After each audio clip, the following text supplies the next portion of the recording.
Rain hammered the cracked pavement of Hell's Kitchen like bullets searching for flesh. Nia Brooks pressed herself against cold brick, heart slamming against ribs, while three drunk men closed in with the kind of laughter that promised violence. 26 years old, working double shifts just to survive. And tonight she was about to become another statistic nobody would remember. Then a fourth man stepped out of the downpour, Kang Min-jae, the Korean Mafia boss everyone whispered about, but nobody crossed. And everything changed. He dismantled her attackers in seconds without saying a word, draped his expensive coat over her shaking shoulders, and asked if she could walk. That single act of mercy made her a target for every enemy he ever made. Because in his world, being seen beside him meant you mattered, and things that matter get destroyed. If you want to see how a terrified waitress survives the most dangerous man in New York, watch until the end. Hit that like button and drop a comment telling me what city you're watching from. I want to see how far this story travels. The rain came down hard enough to drown sound. Nia Brooks kept her hood pulled low over her face, denim jacket soaked through, sneakers splashing through puddles that reflected neon signs and broken streetlights. Her feet ached from 10 straight hours of carrying plates and dodging handsy customers at the diner on 9th Avenue. Tips tonight barely covered her subway fare home. Home. That word felt generous for the roach-infested studio she rented in a building that should have been condemned years ago. She cut through the alley behind 10th Avenue because it shaved off 2 blocks, and her legs couldn't handle 2 more blocks. Stupid decision. She knew it the second she heard boots scraping concrete behind her. Hey, pretty girl. Nia kept walking, head down, eyes forward. The universal language of women who understood danger.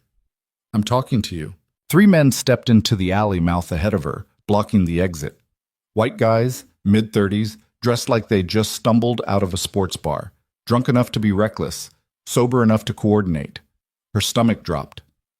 Lost? The tallest one grinned, spreading his arms wide like he was welcoming her to a party. We can help you find your way. Nia backed up. Her heel hit a puddle. The men behind her laughed. She was surrounded. Please. Her voice came out smaller than she wanted. I don't want trouble.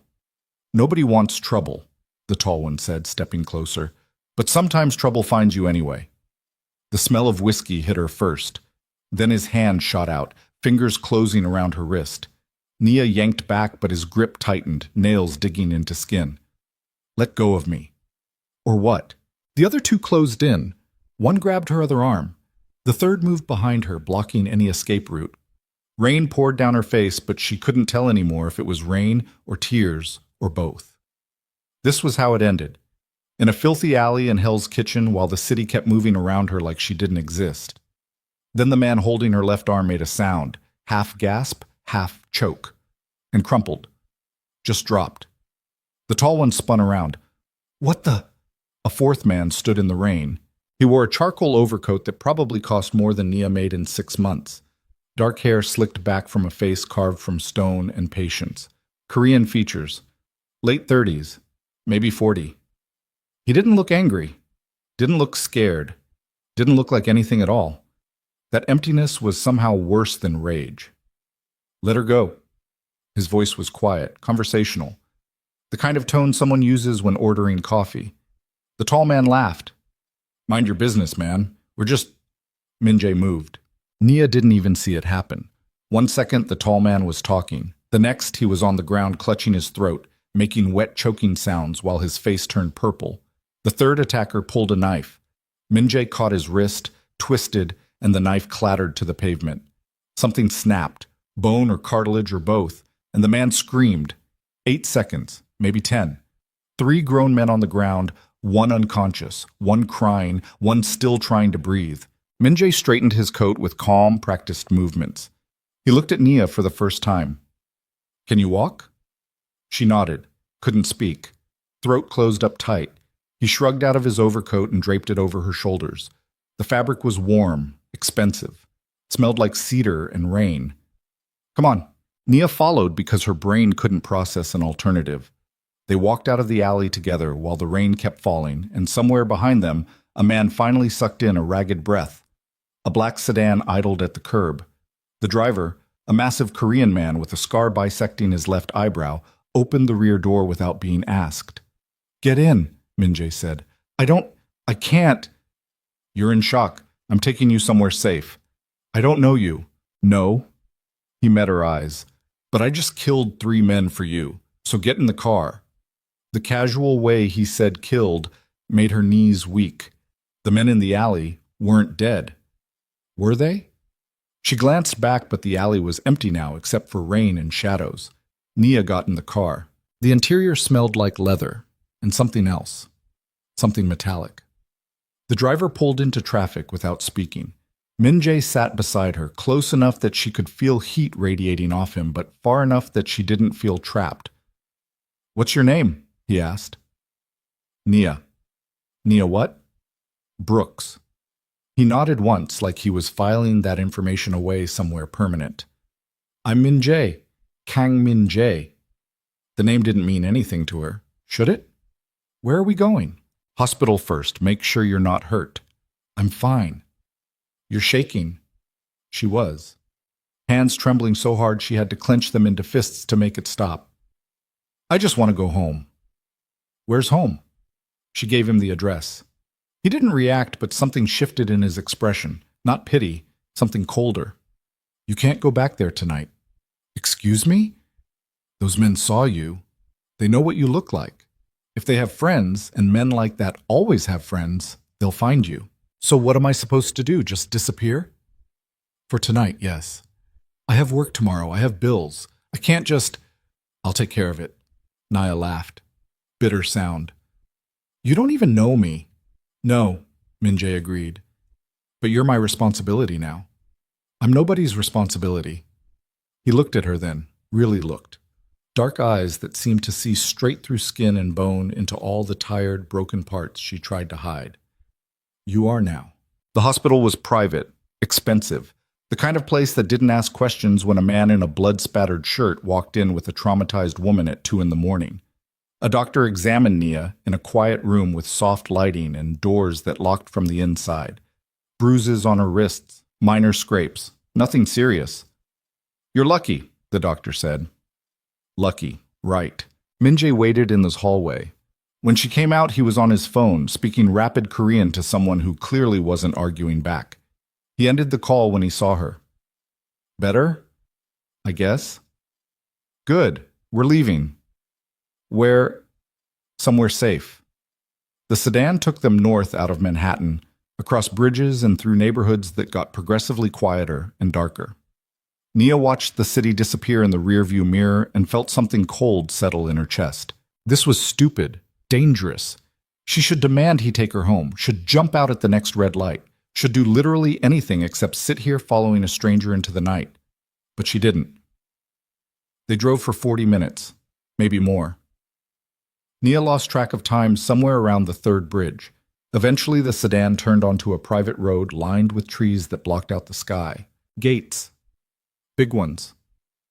Iron scrollwork and cameras and men in dark suits who waved them through without hesitation. The estate sat at the end of a long driveway like something out of a movie. 3 stories.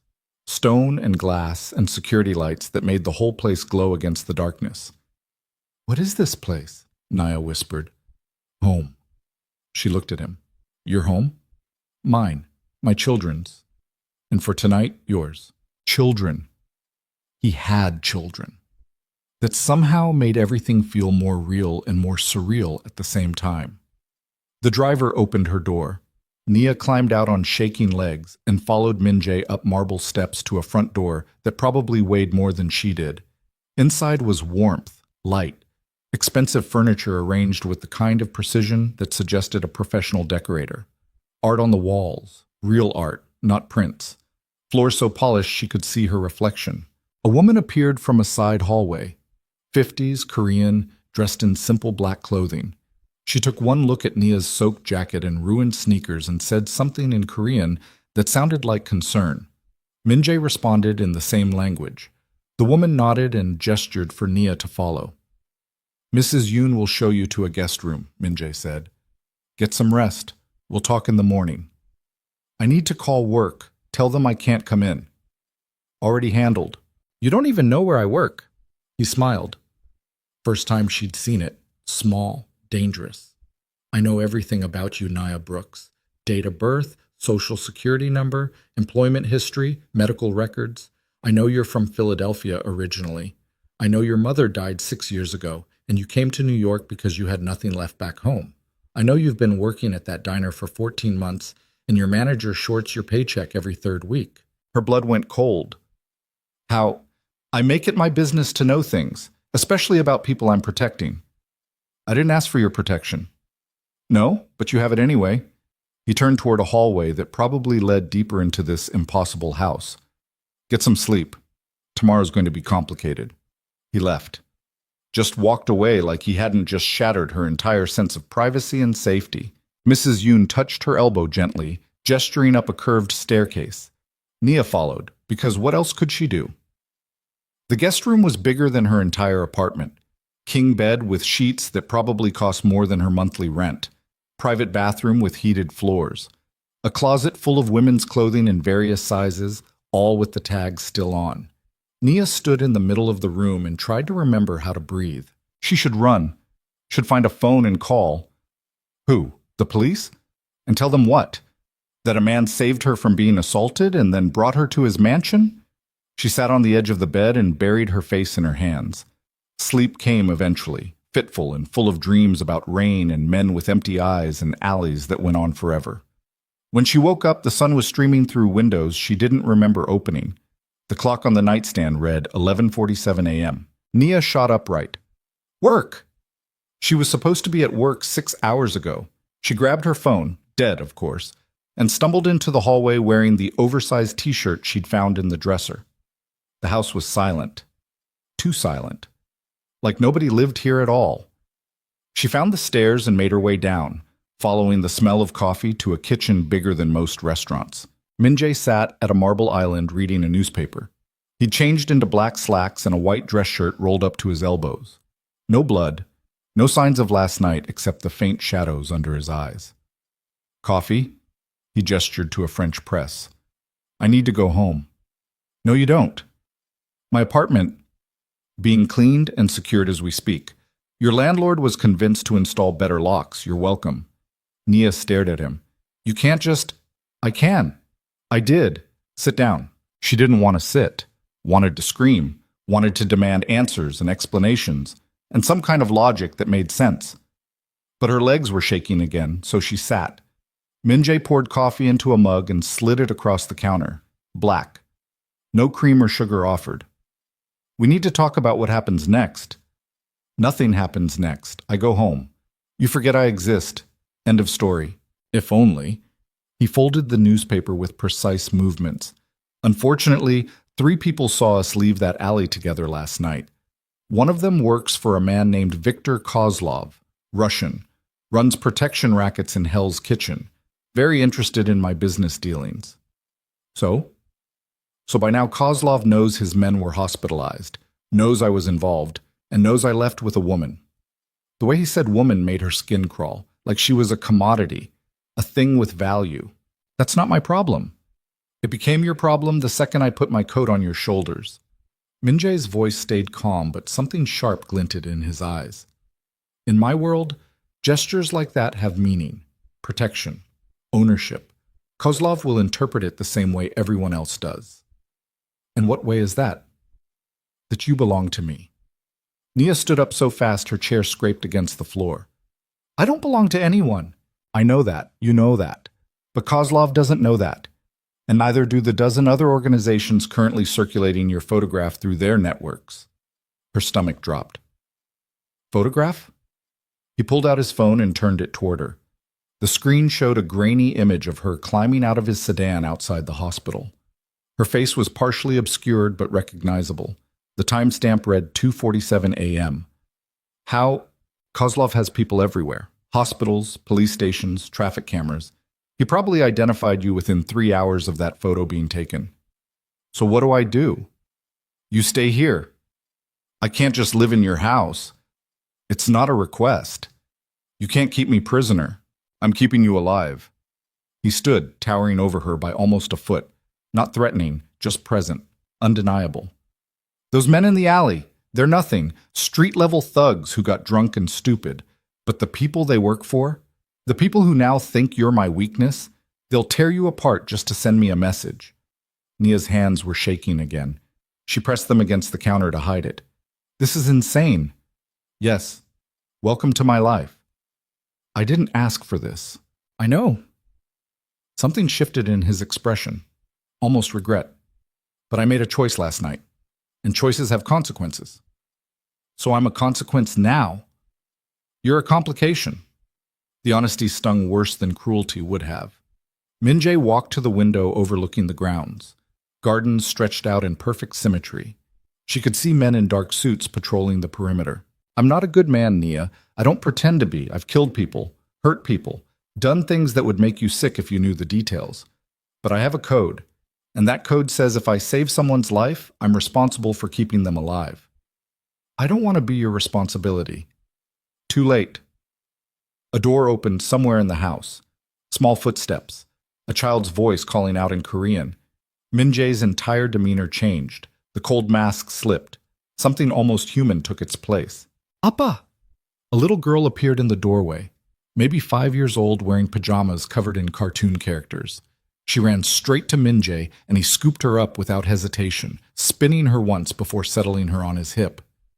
"Good morning, Hana." The little girl buried her face in his neck, then peeked out at Nia with curious dark eyes. "Who's that?" "A guest. Her name is Nia." "Hi, Nia." Hana waved. Nia waved back, throat too tight to speak. Another child appeared. Older. A boy, maybe 10, with Min-jae's exact bone structure and his mother's softer features. He stopped in the doorway, taking in the scene with wary intelligence. "June," Min-jae said. "Come say hello." The boy approached slowly, shook Nia's hand with surprising formality. "Nice to meet you," he said in perfect English. "You too." He looked at his father. "Is she staying?" "For a while." Joan nodded like this happened all the time. Maybe it did. Maybe strange women showed up in their kitchen every week. "Can we show her the garden?" Hana asked. "After breakfast." Mrs. Yoon appeared with plates of food, rice, soup, banchan, arranged in perfect little dishes. The children ate with the kind of comfortable routine that spoke of normalcy. Family. Things Nia hadn't experienced in so long she'd forgotten they existed. Min-jae ate in silence, occasionally wiping Hana's mouth or reminding June to finish his vegetables. Domestic, almost gentle. Nothing like the man who'd shattered bone in a rainy alley 12 hours ago. After breakfast, Hana dragged Nia outside by the hand. The garden was massive, stone paths winding between flower beds and sculpted hedges. A koi pond, a wooden gazebo where someone had left a forgotten book. "Do you like it here?" Hana asked. "It's beautiful. Appa says beautiful things have to be protected." The little girl frowned.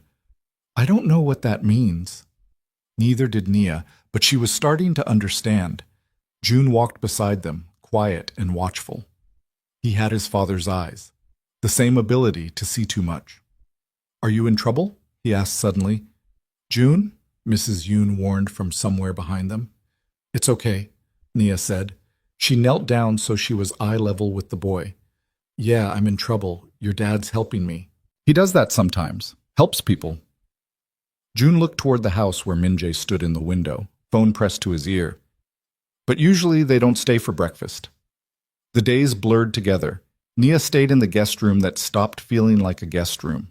She ate meals with the children and tried not to think about her apartment collecting dust or her job she'd probably lost or the life she had before. Min-jae kept his distance. Professional, careful. He'd appear at dinner, play with his kids, then disappear into his study for hours. She'd hear him on the phone speaking Korean in that same calm, dangerous voice. Men came and went, serious men in expensive suits who nodded at Nia but never spoke to her. She learned not to ask questions. On the 5th day, she woke up to shouting. Male voices, loud, angry, coming from downstairs. Nia pulled on a robe and crept to the landing. Below, in the foyer, Min-jae stood facing 3 men. Russians, based on their accents. "You're making a mistake," one of them said. Heavy accent, gold chains visible beneath his collar. "I don't make mistakes." Min-jae's voice was ice. "I make choices." Kozlov wants to talk. Then Kozlov can call. He wants the girl. Silence. The kind that made the air feel heavy. The girl isn't negotiable, Min-jae said quietly. You're starting a war over some waitress? I'm ending a conversation about things that don't concern you. One of the Russians moved his hand toward his jacket. 3 of Min-jae's men materialized from nowhere, guns drawn before the Russian's fingers touched fabric. I'd rethink that, Min-jae said. The Russian slowly raised his hands. Kozlov won't forget this. Good, I'm counting on it. They left. Min-jae stood in the foyer for a long moment, shoulders tight with controlled tension. Then he looked up and saw Naya on the landing. How much did you hear? Enough. He climbed the stairs slowly, stopped 2 steps below her so they were almost eye level. I'm going to ask you something and I need you to be honest. Okay. Do you want to leave? Yes. No. She didn't know anymore. If you want to go, I'll arrange it. New city, new identity, money to start over. You'll be safe. But I can't protect you if you're not here, and Kozlov won't stop looking. So my choices are stay in your house like a prisoner or spend the rest of my life running. Essentially, yes. That's not a choice. I know. He looked tired suddenly, human. I'm sorry. This isn't the life you wanted. No, it's not. She met his eyes. But it's better than being dead in an alley. Something passed between them. Understanding, maybe. Or just 2 people trapped in a situation neither of them chose. The children like you, Min-jae said. I like them too. Hana asked Mrs. Yoon when you're coming down for breakfast. June leaves books in your room he thinks you'll enjoy. They're good kids. They need stability, normalcy, things I can't give them. And you think I can? I think you already are. He turned and walked back downstairs, leaving Nia alone with words she didn't know how to process. That night she couldn't sleep. Walked the house in darkness, trailing fingers along expensive furniture and art she'd never understand. Found herself in Min-jae's study without meaning to. He sat behind a massive desk, reading something on his computer. He looked up when she entered, but didn't seem surprised. Can't sleep? Not really. Neither can I. He gestured to the chair across from him. Sit. She did. The study smelled like leather and old paper and something sharper. Danger, maybe. Or just honesty. What are you working on? Trying to figure out how to keep you alive without starting a war I can't win. And? Still working on it. Silence settled between them. Comfortable somehow. Like they'd known each other longer than 5 days. Why did you help me? Naya asked suddenly. In the alley. You didn't know me. Didn't owe me anything. Min-jae leaned back in his chair. You want the truth? Please. Because you reminded me of my wife. Nia's breath caught. She died 3 years ago. Cancer. Fought it for 2 years before she finally ran out of fight. His voice stayed level, but something broken lived behind it. She was small like you, stubborn like you. Had the same look in her eyes like she was daring the world to break her. I'm sorry. Don't be. She wouldn't want pity. He looked at her fully. That night in the alley, watching those men close in on you, I saw her. Different face, different circumstances, but the same fear, the same certainty that nobody was coming to help. But you came. Yeah, I came. He smiled without humor. And now we're both stuck with the consequences. Nia should have been terrified. Should have run screaming from this house and this man and this whole impossible situation. But sitting across from him in the quiet darkness, she felt something else. Safety. For the first time in longer than she could remember, she felt safe. I need to tell you something, she said before she could stop herself. All right. I can't have children. The words fell heavy between them. Words she'd carried like stones for so long they'd become part of her weight. Min-jae didn't react. Okay. That's it? Just okay? What do you want me to say? I don't know. Most people say they're sorry, or they try to fix it, or they leave. I'm not most people. No, you're really not. She studied him. Doesn't it bother you? Why would it bother me? Because I'm broken, incomplete. Pick your favorite word. You're neither of those things. I can't give you... I have children, Minjae said quietly. Two beautiful, complicated children who need stability more than they need a sibling. And I need... He stopped, started again. I need someone who understands that family isn't just about blood. Nia's throat burned. You don't even know me. No, but I'm starting to. The moment stretched, fragile, dangerous in ways that had nothing to do with Russians or guns or territory wars. Then Minjae's phone buzzed. He glanced at it, and his expression shuddered. We have a problem. What kind of problem? He turned the phone toward her. A news article.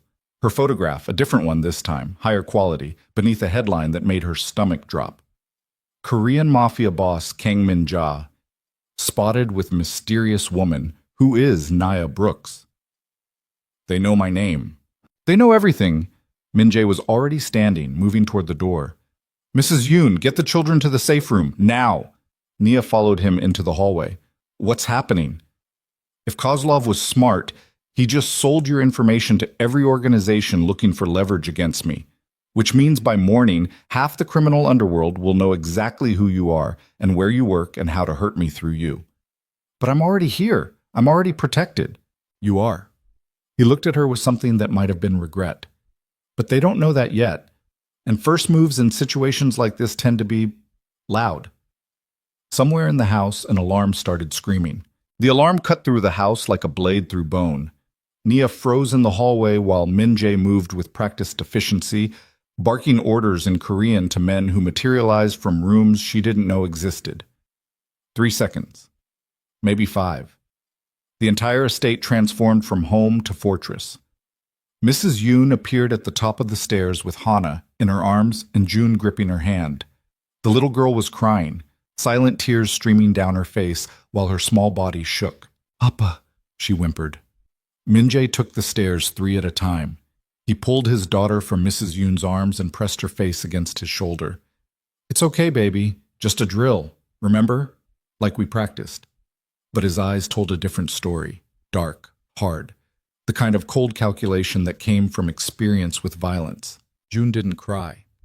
Just stood there watching his father with the same empty expression Min-jae wore. 10 years old and already learning how to bury fear beneath stone. Take them down, Min-jae told Mrs. Yoon.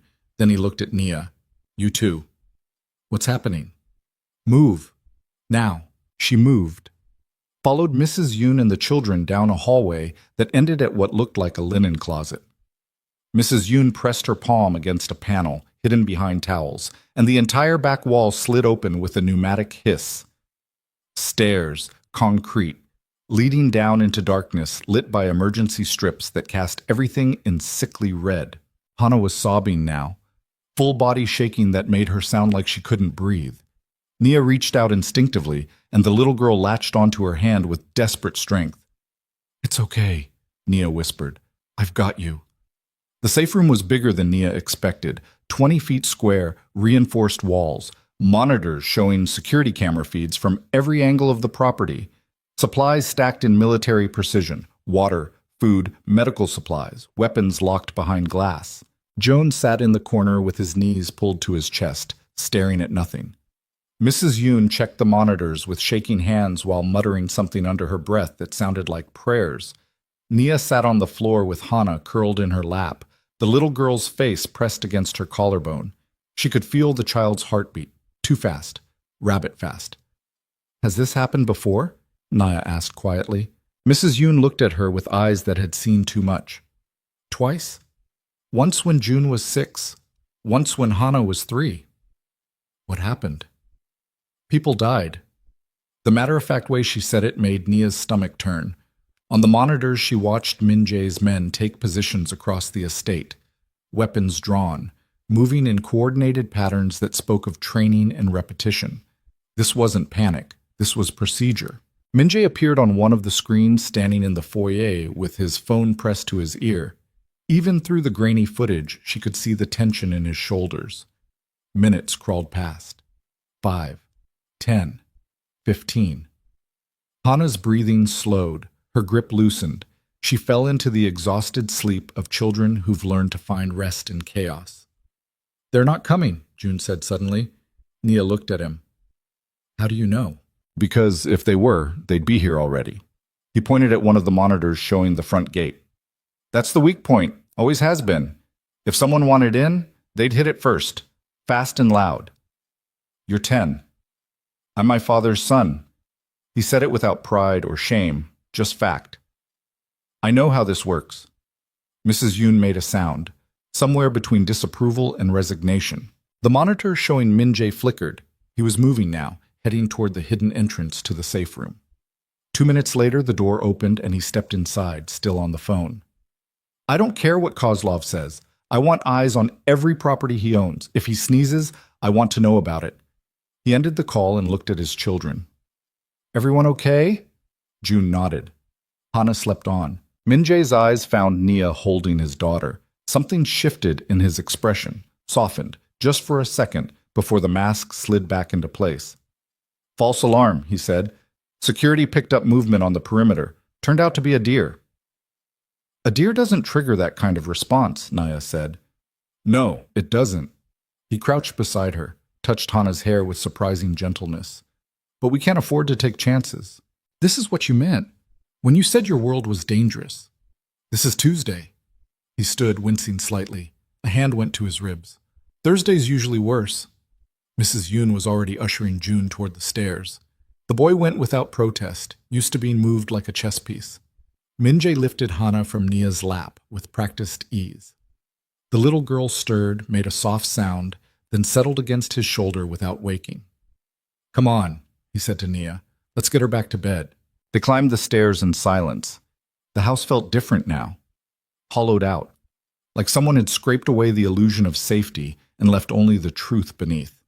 Min Jae carried Hana to a bedroom decorated in soft pinks and purples. Unicorn posters, stuffed animals, normal things for a normal child living an abnormal life. He laid her down gently, pulled a blanket over her small body, kissed her forehead. Sleep tight, baby girl. In the hallway, away from sleeping children, Min Jae leaned against the wall and closed his eyes. Just for a moment, long enough for Nia to see the cracks in his armor. Are you hurt? She asked. Old injury. Acts up when I move wrong. Let me see. It's fine. Min Jae. He looked at her, really looked, then slowly unbuttoned his shirt. A scar bisected his left side. Thick, ugly. The kind that came from a blade designed to kill. 2 years ago, he said, rival organization thought they could send a message by putting a knife between my ribs. They were wrong. Nia reached out before she could stop herself, touched the raised tissue with careful fingers. Min Jae inhaled sharply, but didn't pull away. Does it still hurt? Every day? You should see a doctor. I have. They say it'll never fully heal. He caught her wrist, gently, his fingers warm against her pulse point. Some things don't. The air between them felt charged, heavy with words neither of them knew how to say. Then Min Jae's phone buzzed. The moment shattered. He pulled away, buttoning his shirt with efficient movements while reading whatever message just destroyed the fragile intimacy they'd built. I have to go. Where? Kozlov agreed to meet, neutral ground. I need to make sure he understands you're off limits. And if he doesn't? Then tomorrow's going to be messy. He was gone before she could respond. Just walked away like they hadn't shared something real in that hallway. Nia stood there for a long time, hand still warm from where he'd held her wrist, trying to understand what was happening to her life. The next morning arrived gray and cold. Nia woke to voices arguing in Korean somewhere below her window. She pulled on clothes and went downstairs to find Min Jae in the kitchen with 3 men she'd never seen before. They all stopped talking when she entered. I'll call you back, Min Jae said. The men left without acknowledging her.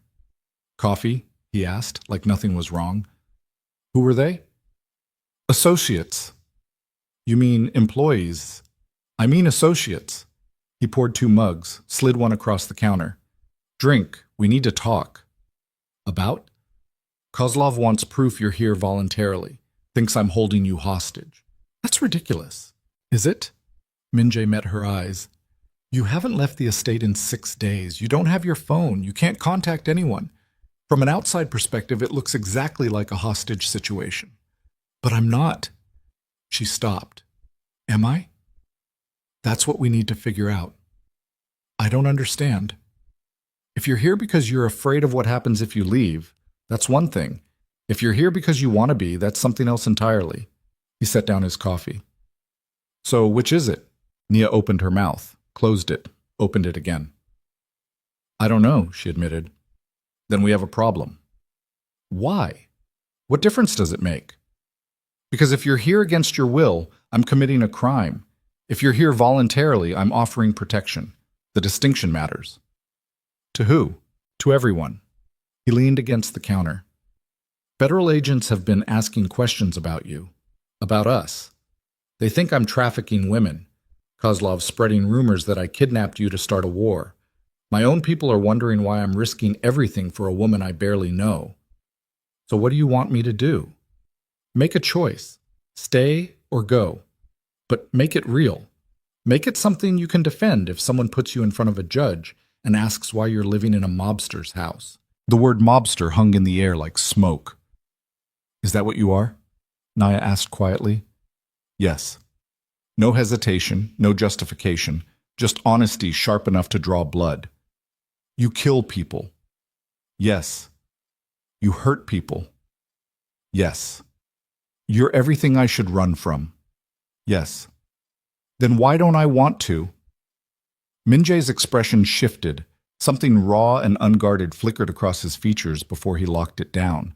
I don't know, he said, but I need you to figure it out. Because if you stay, it gets harder. It gets complicated. It gets... He stopped. Started again. It gets real. And if I go, then I set you up somewhere safe. New name, new life. You never see me or my children again. The mention of June and Hana hit harder than expected. They'd be upset, Nia said. They'd survive. They always do. That's not the same as being okay. No, it's not. He pushed away from the counter. Think about it. I need an answer by tonight. He left. Again. Always leaving her alone with impossible decisions. Nia spent the morning in the garden with Hana. The little girl chattered about school and friends and the elaborate fantasy world she'd constructed with her stuffed animals. Normal things, innocent things, things that had nothing to do with alarms and safe rooms and fathers who killed people. Do you like my appa? Hana asked suddenly. Nia's breath caught. What? Do you like him? As a person? Mrs. Yoon says you look at him funny. I don't... How does someone look at someone funny? Like this. Hana made an exaggerated face, wide eyes, soft smile. Like you're happy, but also scared. I'm not scared of your father. But you're happy when he's around? Nia didn't have an answer that made sense. It's okay. Hana patted her hand. June says everyone who meets Appa gets confused. Because he's scary but also nice. It's complicated. She sounded out the word carefully. That's what Mrs. Yoon always says. Everything with Appa is complicated. Your brother's pretty smart. He's annoying, but yes. Hana picked a flower and handed it to Nia. I think you should stay. We don't get many visitors, and the ones we do get are boring. They only talk about money and business and things that make Appa's face go hard. Hard? Like this. She scrunched up her features into a miniature version of Minjae's cold mask. Like he forgot how to smile. Does he forget a lot? Since Alma died, Hana's voice went quiet. Before that, he smiled all the time. After, she shrugged. He tries. But it's not the same. Nia's chest tightened. She pulled the little girl into a hug and felt small arms wrap around her waist with desperate strength. I miss her, Hana whispered. Sometimes I can't remember what she looked like. That scares me. I know, baby, I know. They sat in the grass for a long time while clouds moved overhead, and somewhere in the house, Minjae made decisions that would shape all their lives. That afternoon, a woman arrived. Nia heard her before she saw her. A voice like cut glass echoing through the foyer, sharp, angry, speaking English with a faint Korean accent. Where is she? Minjae's response was too quiet to hear. Don't lie to me. I know she's here. Everyone knows she's here. Nia moved to the landing. Below, in the foyer, a woman stood facing Minjae. Early 30s, stunning, dressed in designer clothes that probably cost more than Nia made in a year. Her hair fell in perfect waves and her makeup looked professionally applied. She also looked furious. Ji-won, Min-jae said calmly, you need to leave. I need to leave? Are you serious? The woman, Ji-won, laughed, bitter sound. I've known you for 15 years. I was at your wedding. I held your children when they were born. And now you're throwing me out for some American waitress? I'm not throwing you out. I'm asking you to leave before you say something we'll both regret. Too late. Ji-won's eyes found Nia on the landing. There she is, the flavor of the month. Nia descended the stairs slowly. Every instinct screamed at her to run, but she kept moving until she stood beside Min-jae.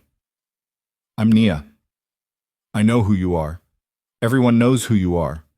Ji-won circled them like a predator. Let me guess. He saved you from something, brought you here, made you feel special, safe, protected. Ji-won, Min-jae warned.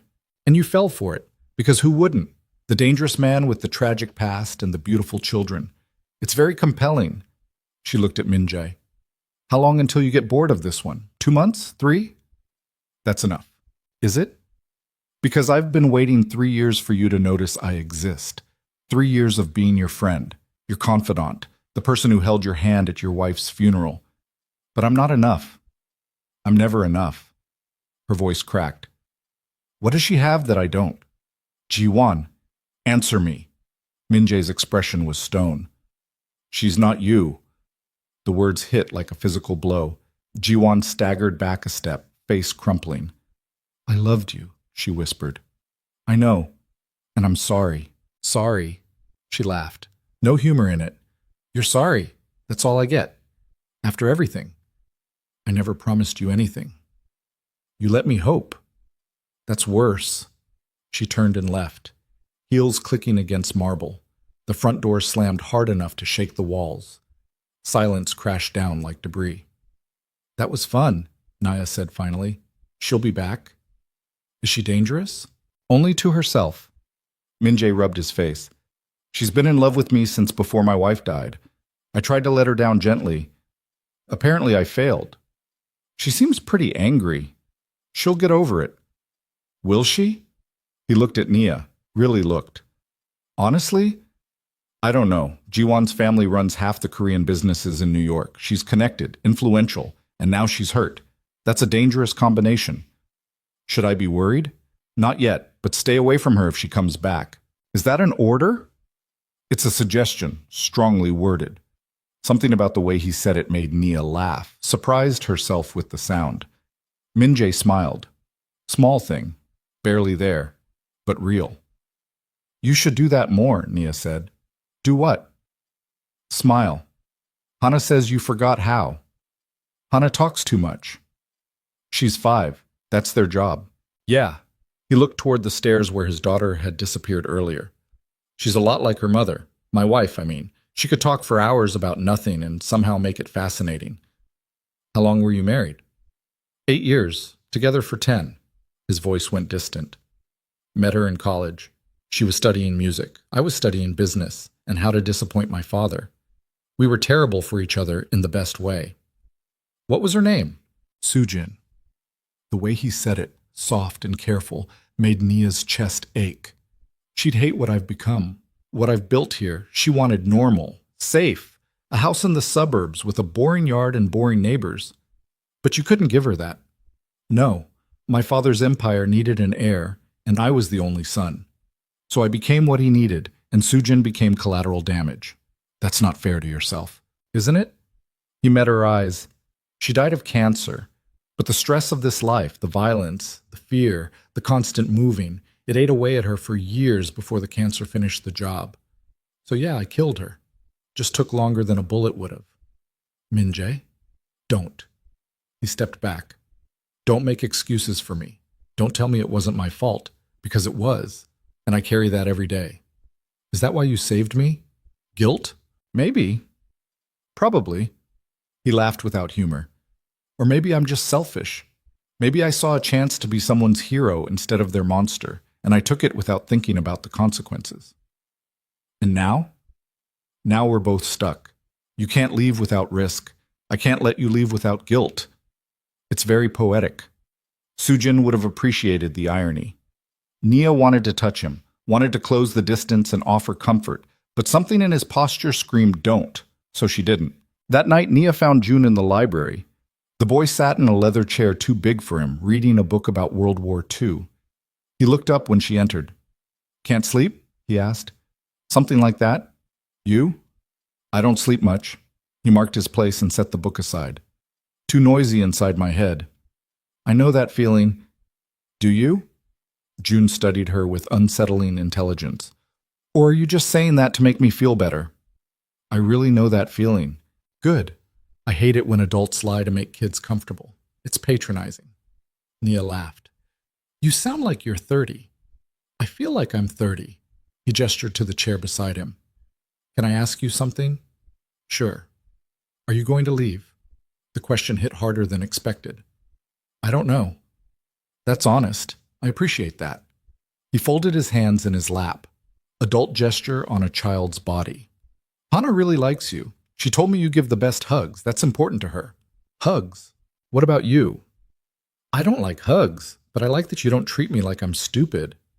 "You're not stupid." "I know, but most adults assume I am because I'm 10. You don't. Neither does Dad. That's rare." "Your dad seems to respect you a lot." "He respects what I represent. The heir.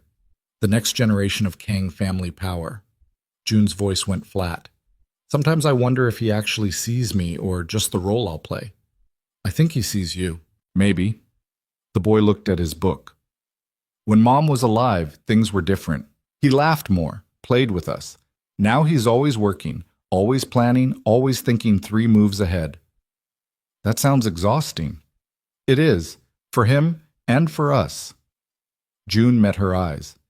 "If you stay, things will get worse before they get better. Jiwon won't let this go. Kozlov won't back down. And my father's enemies will use you like a weapon." "How do you know about all that?" "I listen. Adults forget kids have ears." He picked up his book again. "But if you leave, Hana will cry for weeks, and Dad will go back to being the man he was before you showed up. Empty, dangerous, lost." "That's a lot of pressure to put on someone."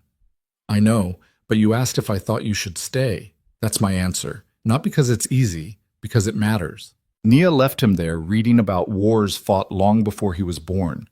Wisdom in a 10-year-old body. Trauma disguised as maturity. She walked the grounds that night. Security nodded at her but didn't interfere.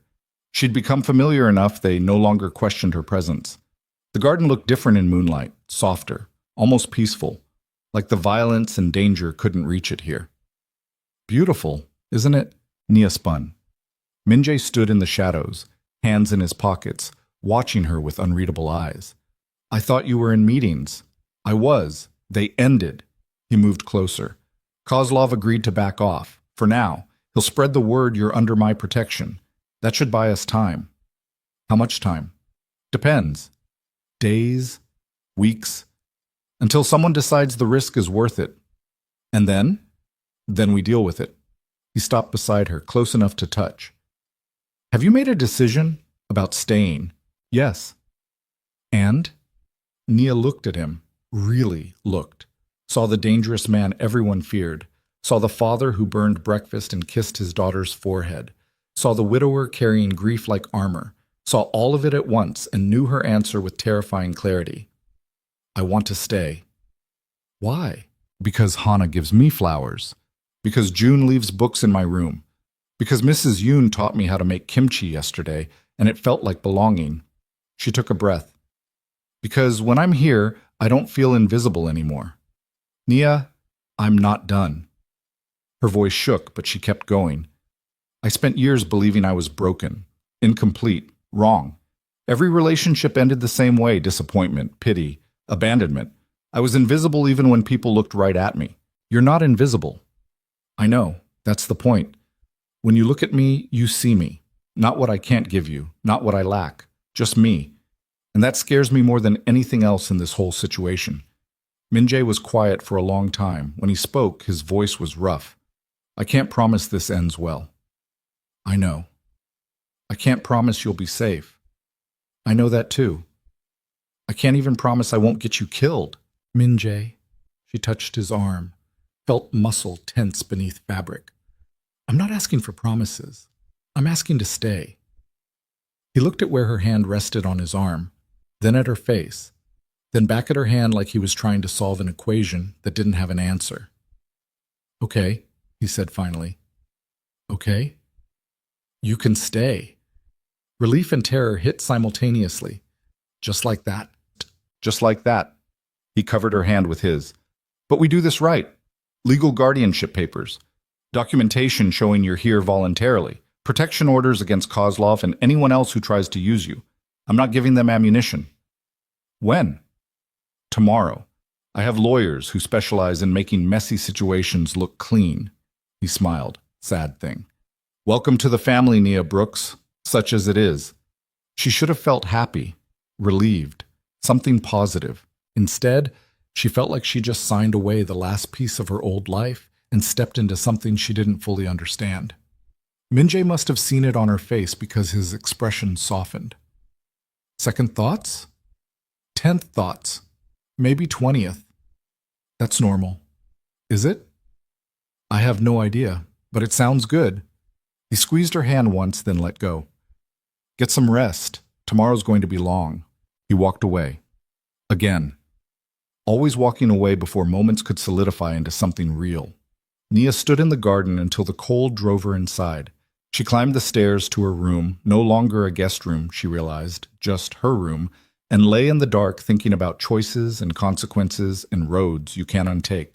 Somewhere in the house, Hana slept surrounded by unicorns. June read about wars. Mrs. Yoon probably prayed.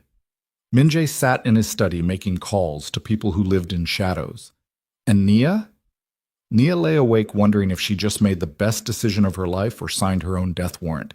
The next morning brought lawyers, 3 of them, serious men in expensive suits who made Nia sign papers she barely understood while Minjae explained each document with brutal honesty. This one establishes you as a resident of the estate. This one creates a financial trust in your name. This one is a protection order. This one, he paused. This one is a will. If something happens to me, you become guardian of June and Hana. Nia's pen froze. What? It's precautionary. You can't... I barely know them. You know them better than anyone outside this house. And they trust you. That's more important than time. He slid the paper closer. I need to know they'll be safe, protected, loved. If I can't do it, you're the only person I trust to try. Minjae, please. The way he said it, raw and desperate, made her hand move before her brain caught up. She signed, watched her name appear in permanent ink beside his. The lawyers left with briefcases full of paperwork that made fiction into fact. Nia Brooks was now officially a resident of the Kang estate. Protected, documented, real. How do you feel? Minjae asked when they were alone. Terrified. Good. That means you understand what just happened. Do I? You just became family. In my world, that's a bond enforced with blood. There's no casual exit, no trial period. You're in. He looked at her steadily. If you want out later, you'll have to fight me for it. Is that a threat? It's a promise. They stood in his study surrounded by books and expensive furniture and the weight of decisions that couldn't be undone. Then Hana burst through the door. Mrs. Yoon says we're having a celebration because Nia's staying forever. The little girl launched herself at Nia with complete faith she'd be caught. Nia caught her, held her tight while small arms wrapped around her neck. Forever is a long time, Nia said softly. I know. Hana pulled back just enough to look at her seriously. That's how long I want you to stay. Over the child's head, Nia met Minjae's eyes. He was smiling, real smile, full and unguarded and almost happy. And Nia realized with terrible certainty that she'd do anything to keep seeing that smile, even if it killed her. The celebration was small. Mrs. Yoon made Nia's favorite foods, how she knew Nia had no idea. June gave her a book from his personal collection with a note inside that read, Welcome home in careful handwriting. Hana drew a picture of the whole family holding hands, everyone smiling beneath a rainbow that took up half the page. Minjae gave her a key to the estate. You're not a prisoner, he said quietly. You can leave whenever you want. Come back whenever you want. This is your home now. Act like it. Nia held the key and felt its weight. Not metal. Responsibility. That night she lay in bed, her bed, and listened to the house settle around her.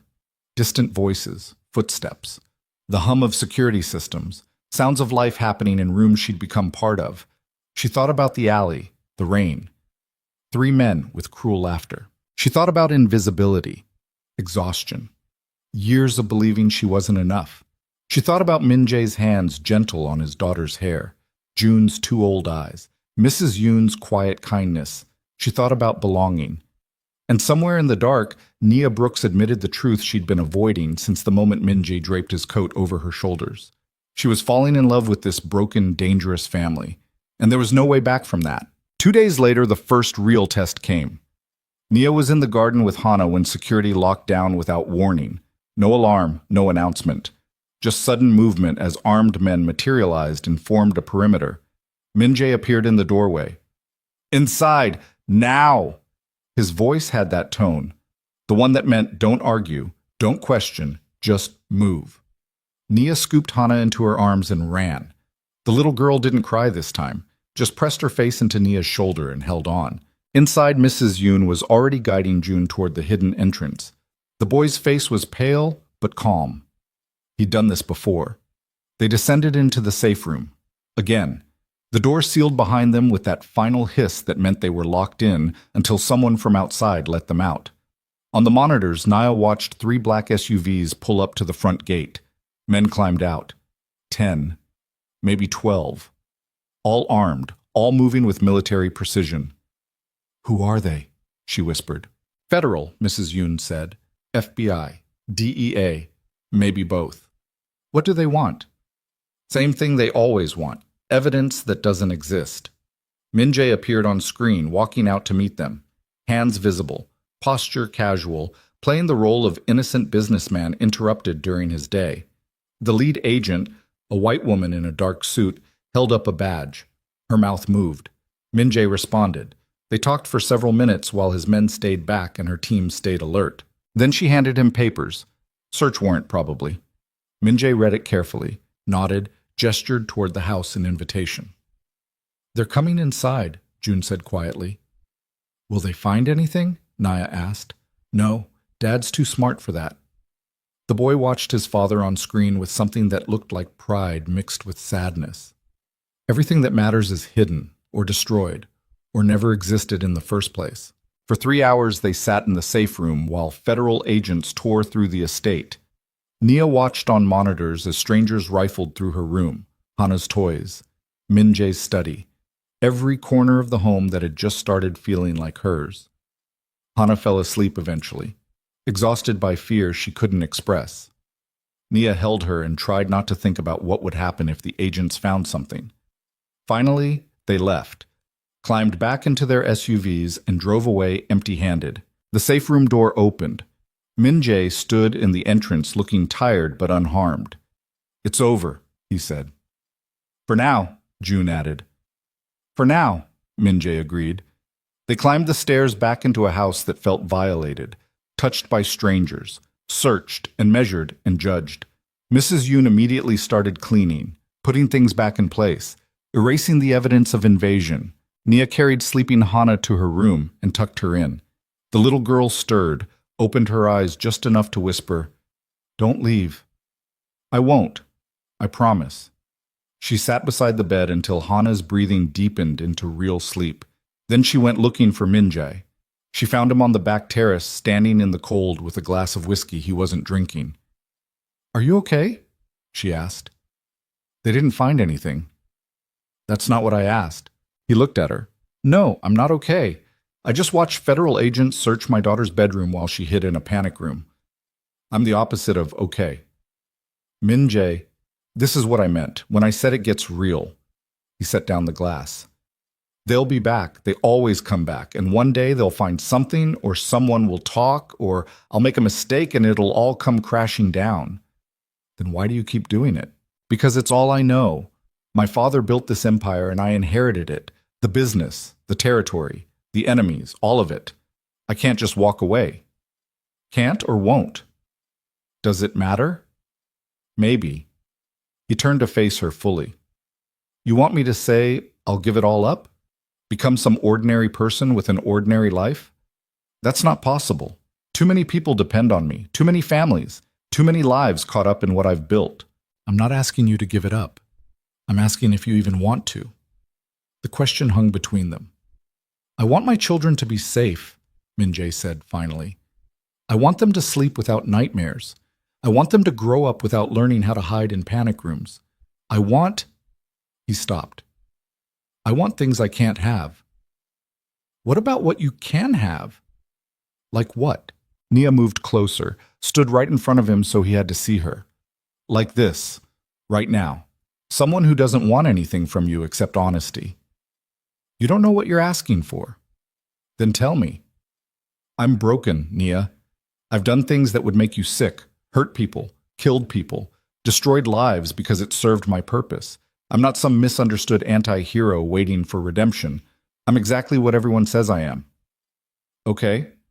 He blinked. Okay? Yeah, okay. You're broken. So am I. You've hurt people. I've abandoned people. You're dangerous. I'm terrified. We're both disasters pretending to be functional. So what? So you should run. While you still can. I already told you I'm staying. Even knowing what I am, especially knowing what you are. She touched his face, palm against his jaw, felt muscle jump beneath her fingers. Because I've seen you with your children. I've seen you burn breakfast and kiss foreheads and read bedtime stories. I've seen you be human, and that matters more than all the rest. Min-jae closed his eyes, leaned into her touch like a man dying of thirst. This is a mistake, he whispered. Probably. You're going to regret this. Maybe. I don't deserve you. Definitely. She smiled. But you're stuck with me anyway. When he kissed her, it felt like falling and flying simultaneously. His hands in her hair, her fingers clutching his shirt, desperate and careful and real. When they finally broke apart, both breathing hard, Min-jae rested his forehead against hers.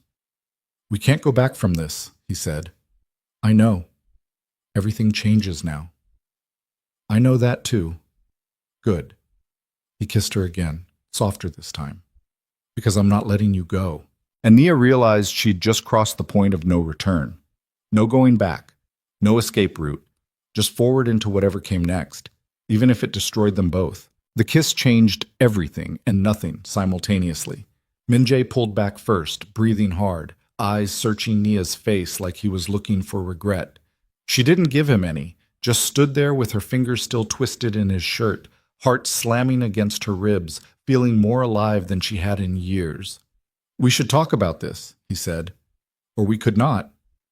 Nia, I don't want to analyze it. I don't want to list all the reasons it's a bad idea. I just want... She stopped, started again.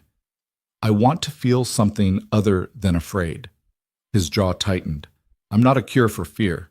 I know, but you're here, and right now, that's enough. He studied her for a long moment. Then he took her hand and led her inside without another word. They walked through the dark house like thieves stealing moments. Past Hana's room where soft breathing confirmed sleep. Past Jun's door, closed and silent. Past Mrs. Yoon's quarters. Up another flight of stairs Nia hadn't explored yet. Min-jae's bedroom was simpler than expected. Large bed, minimal furniture, windows overlooking the grounds. Nothing excessive, nothing that screamed wealth or power, just space where a man tried to rest between wars. He closed the door, locked it. The sound felt final. Last chance, he said quietly.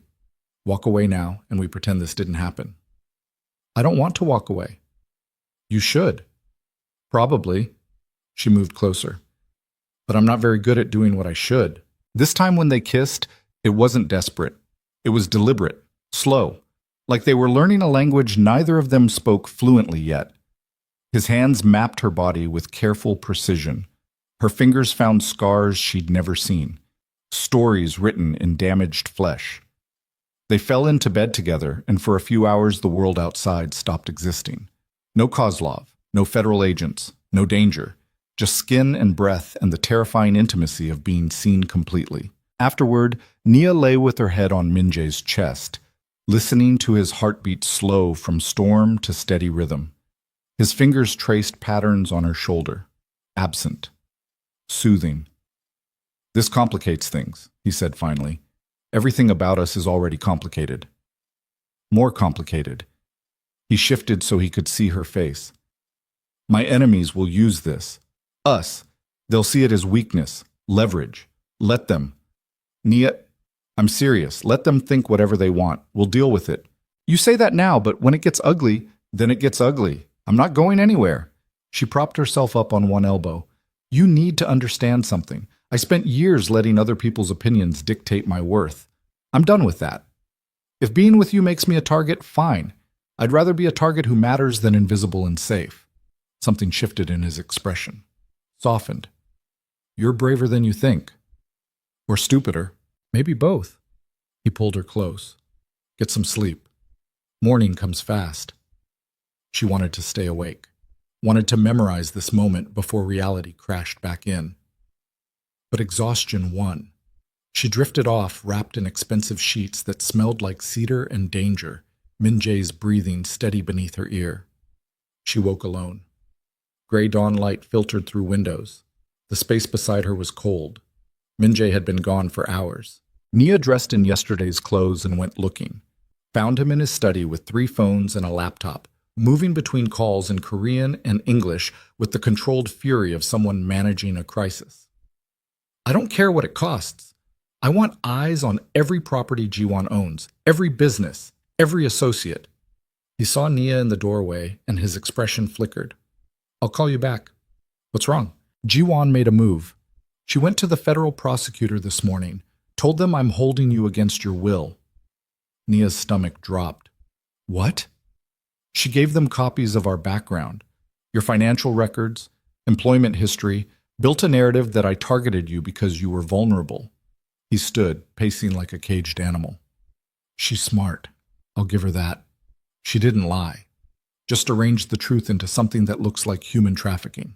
But we have papers, documentation, which she's claiming I coerced you into signing. The prosecutor is opening an investigation. They'll want to interview you, probably today.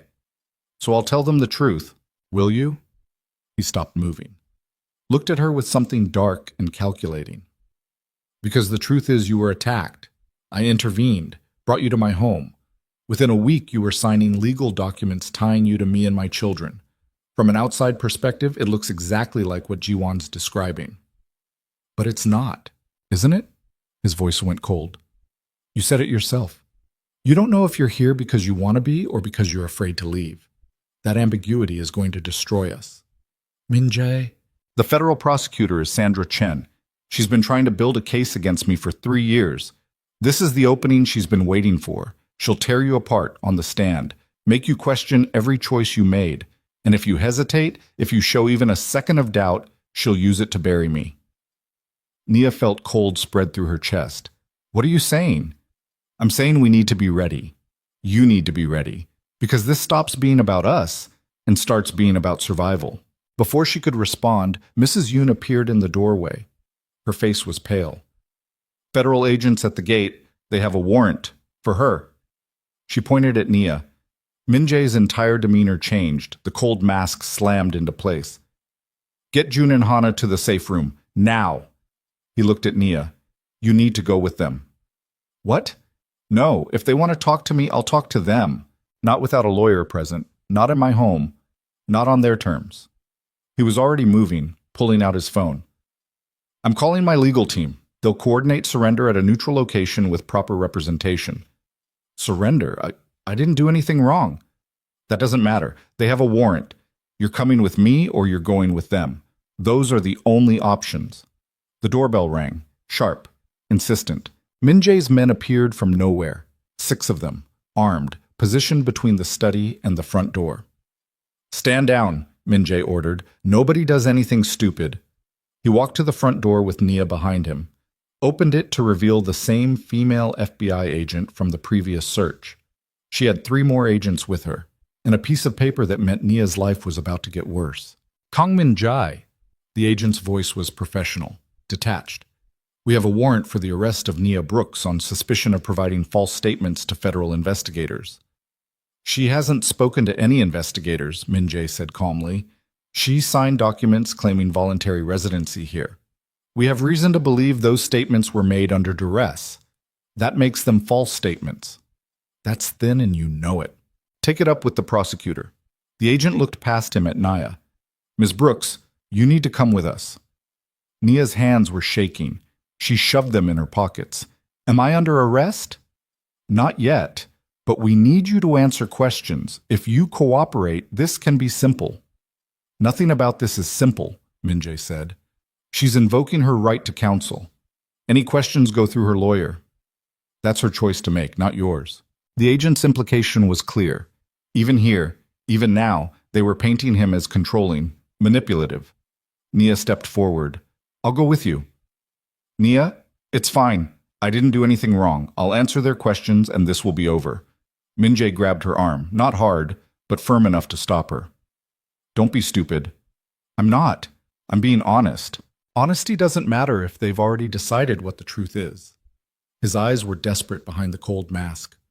Please, let me handle this. You can't handle everything. She pulled free gently. I'll be okay.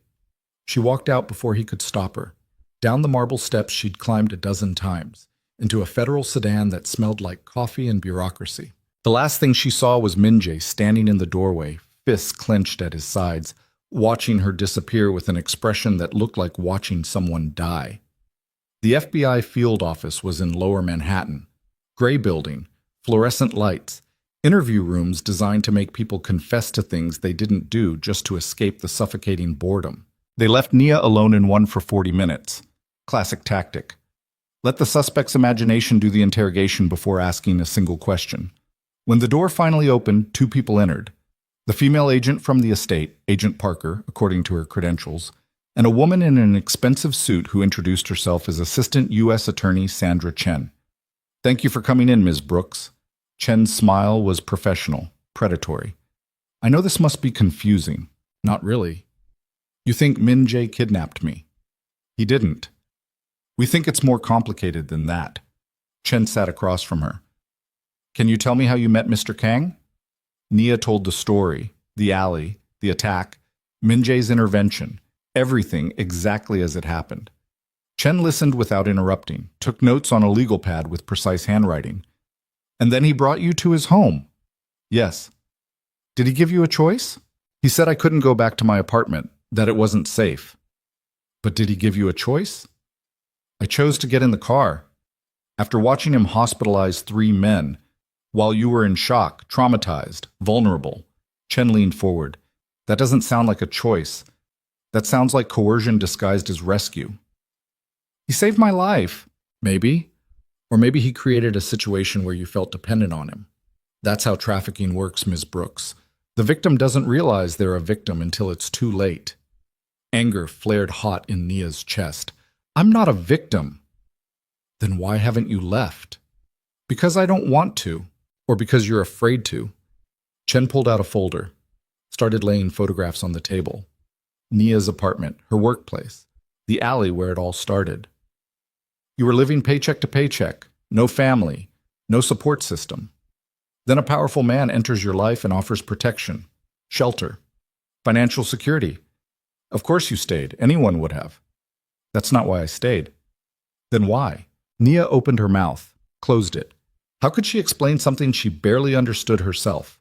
That she stayed because Hana's laugh felt like sunshine. Because June's quiet intelligence reminded her what it meant to be seen. Because Minjae looked at her like she mattered.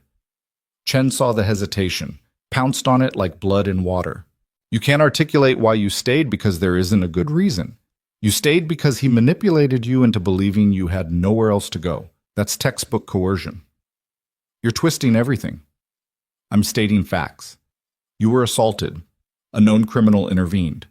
Within days, you were living in his home, signing legal documents, becoming legally responsible for his children.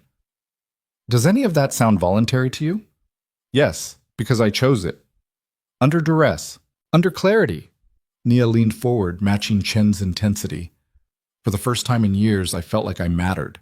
Not because of what I could give someone, not because I fit some narrow definition of value, because someone looked at me and saw a person worth protecting, worth keeping. If that's coercion, fine. Coerce me. Chen's expression didn't change. That's the trauma bond talking. It's common in trafficking situations. The victim develops feelings for their captor as a survival mechanism. I'm not a victim. I'm not traumatized. I'm a grown woman who made a choice. A choice influenced by fear, vulnerability, and a man with significant power over your circumstances. Chen gathered the photographs. I want to help you, Ms. Brooks, but I can't if you won't be honest about what's happening. I'm being honest. No, you're protecting him because you've been conditioned to believe your safety depends on his approval. She stood. We're going to give you some time to think. When you're ready to tell the truth, we'll be here. They left her alone again. Nia sat in the sterile room and felt something crack inside her chest. Not doubt, rage. Rage that strangers thought they could tell her what she felt. Rage that her choices were being reframed as symptoms. Rage that everything she'd built in the past 2 weeks was being dismantled by people who didn't know her, didn't know Min-jae, didn't know anything except their predetermined narrative. Hours passed. Someone brought water, stale sandwich, more waiting. Finally, Agent Parker returned, alone this time. You're free to go, she said. Just like that? We can't hold you without charging you, and we don't have enough yet. The word yet hung heavy. But this isn't over, Ms. Brooks. We're building a case. If you're involved, willingly or not, it's going to come out. There's nothing to come out. I'm not involved in anything. Then you have nothing to worry about. Parker held the door open. There's someone waiting for you. Nia expected Min-jae, or maybe one of his lawyers. Instead, Ji-won stood in the lobby. She looked immaculate as always. Tailored dress, perfect hair, expression cold enough to freeze blood. Hello, Nia. What are you doing here? Making sure you understand what you're walking back into. Ji-won gestured to a quiet corner away from the security desk. Can we talk? 5 minutes. Every instinct screamed no.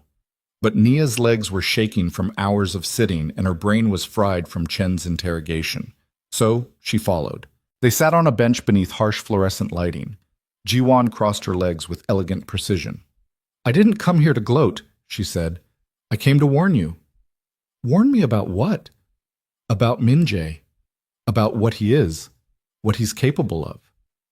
I know what he is. Do you? Because I've known him for 15 years, and I'm still learning new ways he lies. Ji-won's perfect composure cracked slightly. Did he tell you about his wife? Yes, Soo-jin. She died of cancer. That's what he tells everyone. It's cleaner than the truth. Nia's stomach tightened. What truth? Soo-jin didn't just have cancer. She had cancer because of the stress of living with him. The constant fear, the violence, the knowledge that any day could be the day someone used her to hurt him. Ji-won leaned closer. She begged him to stop, to leave the business, to give their children a normal life. He refused, and she withered away in that mansion until there was nothing left but guilt and medical bills. You don't know that. I was there. I held her hand while she died. I heard her final words. Ji-won's voice went soft, vicious. She said, don't let him destroy anyone else. She made me promise, and I failed, because he's destroying you. That's not... It is. You just can't see it yet. The protection, the guardianship papers, the children needing you. It's all designed to trap you, make you feel essential, irreplaceable. Ji-won stood. I loved him. I probably still love him, but I'm not willing to die for it. Are you? She walked away, heels clicking against linoleum, leaving Nia alone with words that burrowed under skin like infection. Min-jae was waiting outside the FBI building in his black sedan. He climbed out the second he saw her, crossed the sidewalk in 3 strides, and pulled her into his arms without a word. Nia let him, buried her face in his shoulder and breathed in cedar and safety and tried not to think about Ji-won's accusations. Are you okay? His voice was rough against her hair. No, yes, I don't know. What did they ask you? Everything. How we met. Why I stayed. They think you coerced me. I know. Chen's good at spinning narratives. He pulled back just enough to see her face. What did you tell them? The truth. Which is that I chose this. Chose you. She searched his eyes for something. Reassurance, honesty, proof that Ji-won was lying. Did Sujin ask you to leave the business? Min-jae went very still. Who told you that? Ji-won. She was at the FBI building. Of course she was. He let go of Nia, stepped back, rubbed his face. What else did she say? That your wife died because of the stress. That she begged you to stop and you refused. That Nia's throat closed. That you destroy people. Silence stretched between them like broken glass. Is it true? Nia whispered. Parts of it. Min-jae wouldn't look at her. Sujin did ask me to leave, multiple times, and I said no. Not because I didn't love her, because leaving meant abandoning hundreds of people who depended on me, families, businesses, the infrastructure my father built. So you chose them over her. I chose responsibility over comfort, and it killed her, slowly, over years. He finally met her eyes. If you're looking for me to say Ji-won's wrong, I can't. She's not. I did destroy my wife, and I'll probably destroy you too. It's what I do. Nia felt like she'd been gutted. Why are you telling me this? Because you deserve to know what you're walking back into. You think I'm some complicated man with a good heart buried under necessary violence. I'm not. I'm exactly what Ji-won says. Selfish, dangerous, incapable of putting people before power. Then why did you save me? I don't know. The admission seemed to tear out of him. Maybe because you reminded me of Sujin. Maybe because I wanted to feel like a good person for 5 minutes. Maybe because I'm so fucked up I can't help collecting broken things. He laughed. Bitter sound. It doesn't matter why. What matters is you're in danger because of me. And it's only going to get worse. So what are you saying? I should leave? I'm saying you should run. Before I kill you the same way I killed her. The words hit like bullets. Nia staggered back a step. Get in the car, Min-jae said quietly. I'll take you wherever you want to go. New city, new name, new life. I'll make sure you're safe. And your children? We'll survive. They always do. That's not good enough. It's all I have. Nia looked at him standing there in the gray afternoon light, offering her freedom like it was kindness instead of cowardice. And something inside her snapped. No.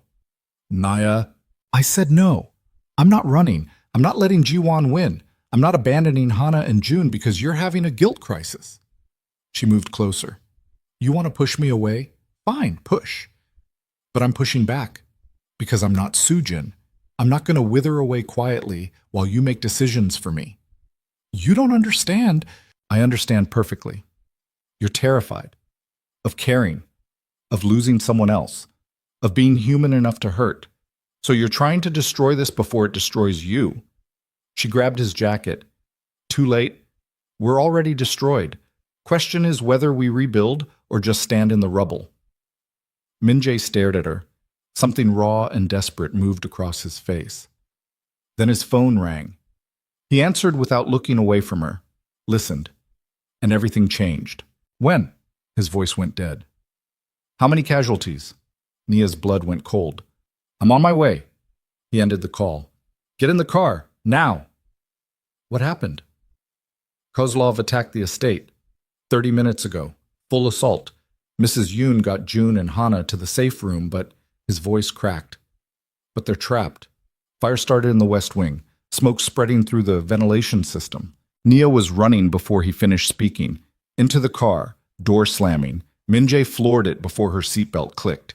They flew through Manhattan traffic like demons, horns blaring, near misses. Min-jae on the phone barking orders in Korean while driving one-handed at speeds that should have killed them. How long do they have? Nia asked. 20 minutes. Maybe less.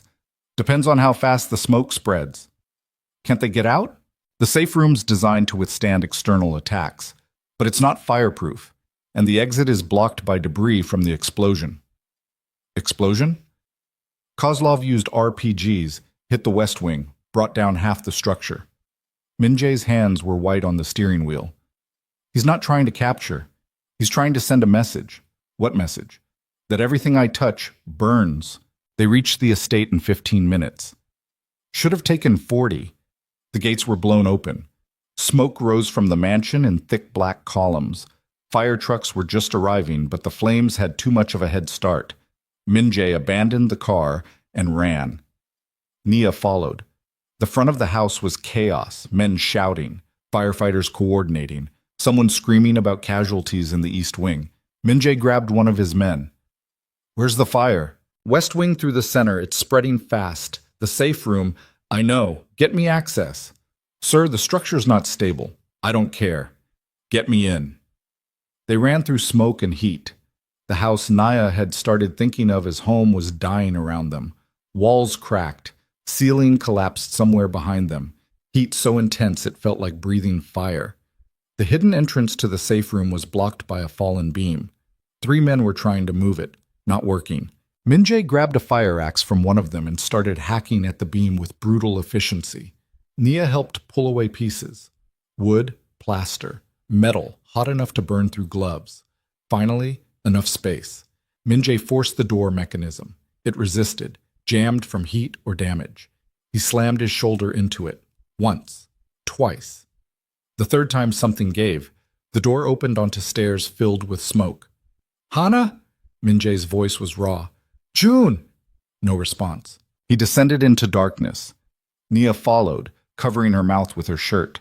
The smoke was thick enough to blind. She felt along the wall, following the sound of Min-jae's movement.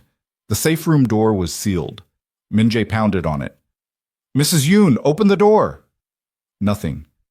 "They must have passed out," one of his men said from behind them. "CO2 levels. Override it." "Sir, the system—" "I said override it." The man pulled out a device, entered codes with shaking fingers.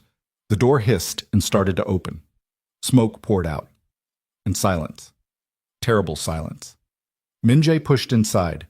Nia followed. Mrs. Yoon was unconscious on the floor. Beside her, June lay with his arm around Hana, both children completely still. Min-jae made a sound Nia had never heard from him. Animal. Broken. He grabbed Hana, pressed his fingers to her neck, searching for a pulse. "She's alive." "Barely." He looked at his men. "Get them out, all of them, now." They moved fast, lifting children, supporting Mrs. Yoon, climbing stairs while the house collapsed around them. Nia carried June's legs while a guard carried his upper body. The boy was so light. Too light. Like he weighed nothing at all. They broke into open air. Paramedics swarmed immediately. Hana was ripped from Min-jae's arms and laid on a stretcher. Oxygen mask. Chest compressions. Someone shouting medical terms Nia didn't understand. June was breathing, shallow but steady. They put oxygen on him anyway. Mrs. Yoon was conscious but disoriented, asking for the children in frantic Korean. "Are they going to be okay?" Nia asked. Nobody answered. Min-jae stood watching paramedics work on his daughter with an expression that looked like watching the world end. His hands were clenched so tight blood dripped from where nails dug into palms. Hana coughed. Small sound, followed by crying, weak but real. Min-jae dropped to his knees beside the stretcher. "I'm here, baby. Appa's here." The little girl's eyes opened, found her father. "Scared," she whispered. I know, but you're safe now." They loaded the children into ambulances. Min-jae climbed into one, turned back to Nia. "Stay with Mrs. Yoon. I'll call you from the hospital." Then he was gone. Sirens wailing, leaving Nia standing in the ruins of what used to be safety. She looked at the burning mansion, at the firefighters losing their battle, at the smoke rising into an indifferent sky. And she understood with terrible clarity what Ji-won had meant. Everything Min-jae touched burned. The question was whether she'd burn with it or walk away while she still could. The hospital waiting room smelled like disinfectant and fear. Nia sat in a plastic chair that dug into her spine while nurses moved past with practiced indifference to human suffering. Mrs. Yoon was 3 rooms down being treated for smoke inhalation. June was stable, oxygen levels climbing back to normal. But Hana was still in emergency care and nobody would tell Nia anything because she wasn't family. Except she was. The papers said so. The will said so. But bureaucracy didn't care about paperwork when a child's life hung in the balance. Min-jae emerged from the emergency wing 40 minutes after they arrived. His face was gray. Soot still streaked his cheek. Blood on his shirt from where he'd torn through wreckage with bare hands. "She's breathing on her own," he said. Voice flat, empty. They're keeping her overnight for observation, but she's going to be okay. Nia stood, crossed to him. He didn't move when she wrapped her arms around him, just stood there like a statue while she held on tight enough to feel his heartbeat through fabric and fear. June? He asked. Stable. Asking for you. And Mrs. Yoon? Shaken but alive. Min-jae nodded, still not moving, not returning the embrace, just existing in the space she'd created around him. I need to make calls, he said finally. Kozlov's going to pay for this. Min-jae, he burned my home, nearly killed my children. There's no negotiation here, no settlement, just consequences. He pulled away gently. Stay with them. I'll be back. He walked toward the exit with the purposeful stride of a man about to declare war. Nia watched him go and felt something cold settle in her chest. This was the point where everything changed, where Min-jae stopped being the complicated man trying to protect his family and became the monster everyone warned her about. She went to June's room, found him propped up in bed, oxygen cannula in his nose, staring at the wall with those two old eyes. Hey, she said softly. Hey. He didn't look at her. Is Hana okay? Yeah, she's going to be fine. And Dad? Angry. Good. He should be. June's hands clenched the hospital blanket. Kozlov needs to die for this. The casual way he said die made Nia's stomach turn. 10 years old and already fluent in the language of retribution. Your dad will handle it. He better. Because if he doesn't, I will when I'm old enough. The boy finally looked at her. You think that makes me a monster? I think it makes you your father's son. That's what I'm afraid of. He turned back to the wall. Mrs. Yoon told me once that my grandfather was worse than Dad, crueler, more violent, and my great-grandfather was worse than him. It's like our family tree is just generations of men getting progressively more broken. You don't have to be broken. Don't I? Look where I am. Look what happened today. This is my life, has been since I was born, will be until someone finally kills Dad, or me, or both of us. He closed his eyes. I'm tired, Nia. Can you just sit here? I don't want to be alone. She pulled a chair beside his bed, took his small hand in hers. He didn't pull away. They sat in silence while machines beeped and hospital sounds filtered through walls. Eventually, June's breathing deepened into sleep. Nia stayed anyway, holding his hand, thinking about family trees and broken men and children who never had a choice. Min-jae didn't come back that night. Nia dozed in the chair, waking every time a nurse checked June's vitals. At dawn, Mrs. Yoon appeared in the doorway. She looked ancient, all the carefully maintained composure stripped away to reveal exhausted grief beneath. Where is he? She asked in heavily accented English. I don't know. He left last night. Mrs. Yoon made a sound, Korean phrase that needed no translation, disapproval mixed with worry, mixed with resignation. This is how it always goes, she said. Something bad happens. He disappears into that dark place inside himself. Comes back covered in other people's blood. She moved to June's bedside, touched his hair with gentle fingers. These children deserve better. I know. Do you? Because you're choosing this. You can still leave. I'm not leaving them. Not them. Him. Mrs. Yoon's eyes were sharp despite the exhaustion. The children, I understand, they need you. But Min-jae? He's going to destroy himself and take everyone nearby with him. That's who he is. Who he's always been. You've stayed. I made a promise to his mother before she died. To watch over her grandchildren. Keep them safe when their father couldn't. She looked at Nia fully. What promise are you keeping? I don't know yet.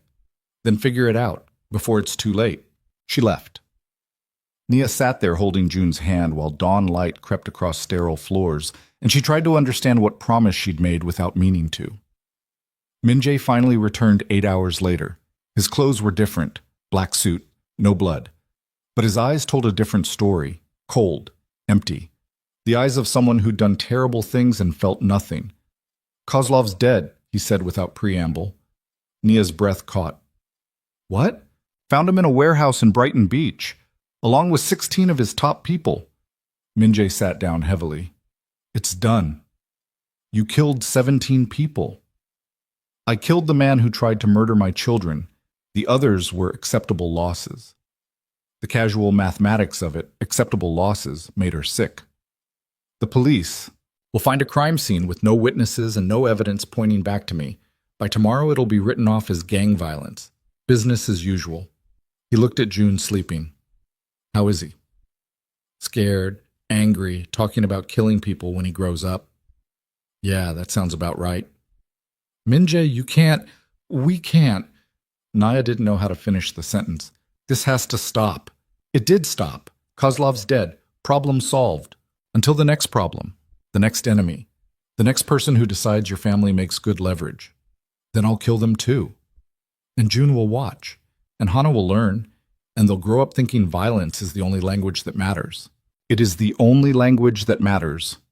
Minjae stood. I tried peace. I tried negotiation. I tried being reasonable. And Kozlov responded by burning my home and nearly killing my children. So now he's dead and everyone else knows what happens when they cross that line. You're proving Jiwon right. You destroy everything you touch. I know. He looked at her with something that might have been regret under all the emptiness. That's why you should leave. Take the money I offered. Start over somewhere Kozlov's friends can't find you. Live. And your children? Will be safer without you. You're a target now. Everyone knows you matter to me. That makes you a liability. The words hit like fists. A liability. A complication I can't afford. Not anymore. He moved toward the door. I'll have my lawyers draw up dissolution papers. You'll be financially secure, protected from legal blowback. Free. Free? Nia laughed. Bitter sound. You think signing papers makes me free? It's the best I can offer. No, the best you can offer is being honest. You're pushing me away because you're scared. Because caring about me means another person Kozlov could have used. Another weakness. Another... It's not fear, it's mathematics. Every person I care about becomes a target. Sujin learned that. You're learning it now. The children already know. I'm simplifying the equation. By eliminating me. By setting you free before I get you killed. He looked back once. I'm sorry, Nia, for all of it. But this is for the best. He left. Again. Always leaving. Nia stood in the hospital room trying to breathe through rage that felt like drowning. June stirred, eyes opening slowly. He's pushing you away, the boy said quietly.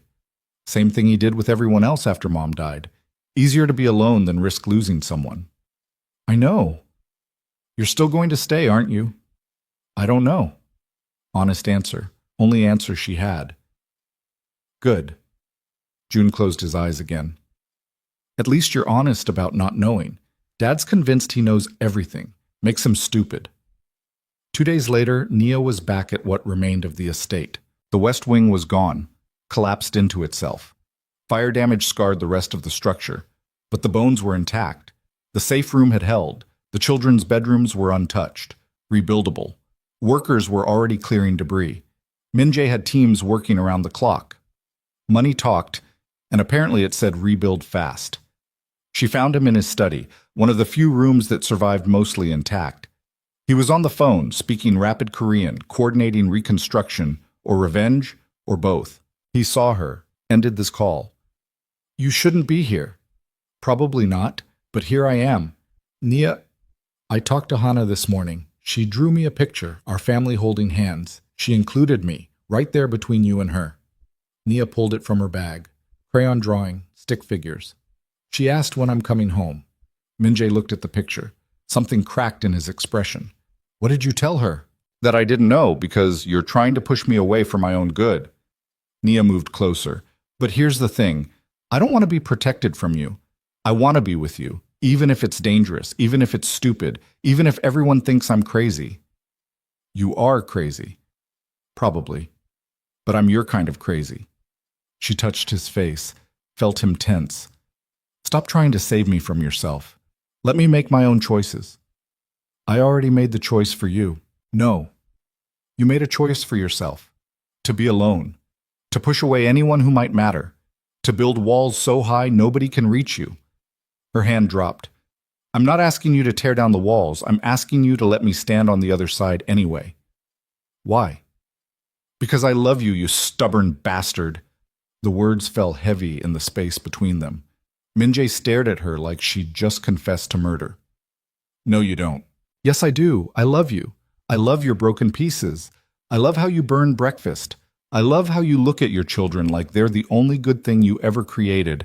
I love... Her voice cracked. I love that you're terrified right now, because it means you feel something too. Naya, say it. Tell me you don't feel anything and I'll walk away. I'll sign your papers. I'll disappear, but you have to say it. Silence stretched. Minjae's jaw worked, hands clenched and unclenched. I can't, he finally said. Can't what? Can't tell you I don't feel anything, because I do, and it's going to get you killed. Maybe. Or maybe we survive this, together. Nobody survives me, Naya. Everyone I love dies or leaves or what? Stays? Chooses you anyway? Loves you despite the danger? She grabbed his jacket. I'm not Sujin. I'm not asking you to change. I'm asking you to let me stay. Minjae broke, pulled her against him with desperate strength, buried his face in her hair. She felt him shaking. I can't lose you too, he whispered. I can't. Then don't push me away. It's all I know how to do. Learn something new. They stood there in the ruins of his study while workers shouted outside and the world kept spinning. When they finally pulled apart, Minjae's eyes were wet. I don't deserve you. Probably not, but you're stuck with me anyway. She smiled. Now take me to see Hana. She needs to know her family's intact. The hospital released Hana and June 3 days later. Mrs. Yoon fussed over them with the intensity of someone who'd almost lost everything. Minjae barely left their side. And Naya? Nia discovered what it meant to be family. Hana had nightmares, woke up screaming about fire and smoke. Nia would hold her until the shaking stopped, singing lullabies she barely remembered from her own childhood. June didn't talk about it, just got quieter, more withdrawn. Until Nia found him in the temporary housing Minjae had rented, staring at the wall with tears streaming down his face. I thought we were going to die, he said when she sat beside him. I know. I couldn't protect Hana.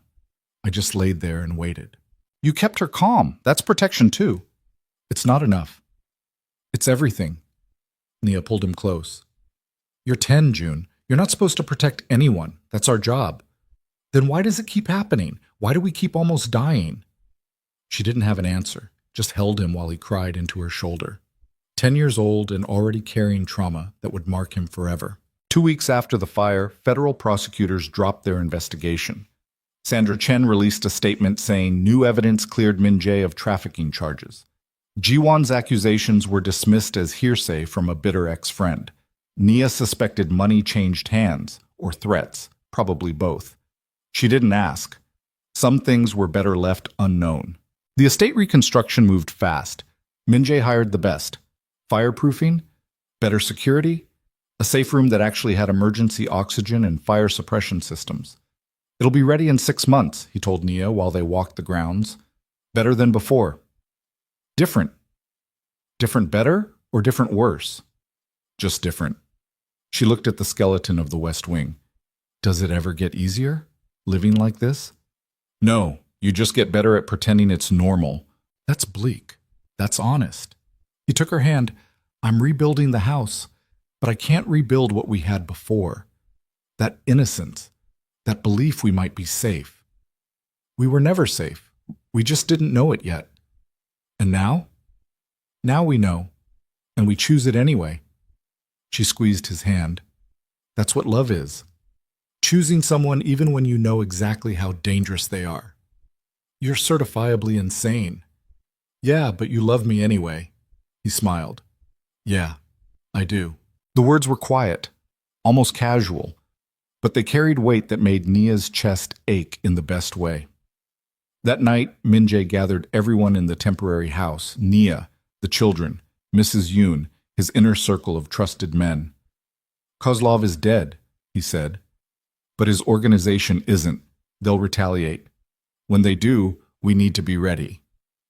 More security? One of his men asked. More everything. But also, he looked at Nia. Also, I need to know my family is protected, even if something happens to me. Nothing's going to happen to you, Hana said. Small voice, fierce conviction. I hope not, baby, but we plan for the worst. He pulled out documents. I've updated my will. If I die, Nia becomes your guardian. Mrs. Yoon remains as support. My business holdings go into a trust managed by people I trust. You'll be taken care of. Appa, stop, June said. You're scaring Hana. I'm being realistic. We don't get to pretend anymore. Then stop pretending you might die and just don't die instead. The child logic made Min-jae pause, then laugh. Rough sound, but real. I'll do my best. After the meeting, after the children were asleep, Min-jae and Nia sat on the temporary patio watching security patrols circle the property. Do you really think they'll come after us again? She asked. Yes. Not today, maybe not this month, but eventually someone will decide I'm vulnerable, that you're my weakness, and they'll try to exploit it. And when they do, I'll destroy them the same way I destroyed Kozlov. No hesitation, just fact. I won't let anyone hurt my family again. Min-jae, I know what you're going to say, that violence begets violence, that killing Kozlov just created 17 new enemies, that this cycle never ends. He looked at her. You're right, but I'd rather be violent and alive than peaceful and dead. What about another option? There is no other option, not in my world. Then maybe we change worlds, he laughed. You want me to what? Retire? Become a suburban dad with a boring job and a boring life? I want you to have a choice.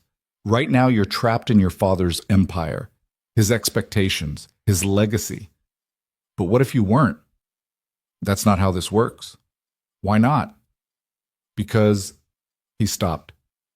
Because I don't know how to be anything else. Then learn. Same thing you told me about love. Learn something new. Min-jae was quiet for a long time. When he spoke, his voice was careful. If I tried to leave, truly leave, there would be consequences. People who depend on my organization, families, workers, not all of them criminals, some just trying to survive. So take care of them. Make sure they're protected, then walk away. It's not that simple. Nothing about us is simple, but we keep choosing it anyway. He pulled her close. She fit against him like she was designed for exactly this space. You make me want things I shouldn't want, he said against her hair. Like what? Normal, safety, a life where my children don't learn emergency protocols before they learn multiplication tables. He tightened his arms around her. You make me want to be better. Then be better. Just like that? Just like that. They sat in comfortable silence while night deepened and stars appeared despite light pollution. Somewhere in the distance, sirens wailed. The city never stopped moving, never stopped bleeding. But here, in this moment, they had peace. It lasted exactly 8 hours. Nia woke to her phone ringing, unknown number. She almost didn't answer, but something made her pick up. Nia Brooks? Female voice, familiar. Who is this? Ji-won. Don't hang up. Nia sat up. Beside her, Min-jae stirred. What do you want? To warn you. There's a hit on Min-jae. Contract went out 3 hours ago. $250,000 to whoever kills him before the end of the week.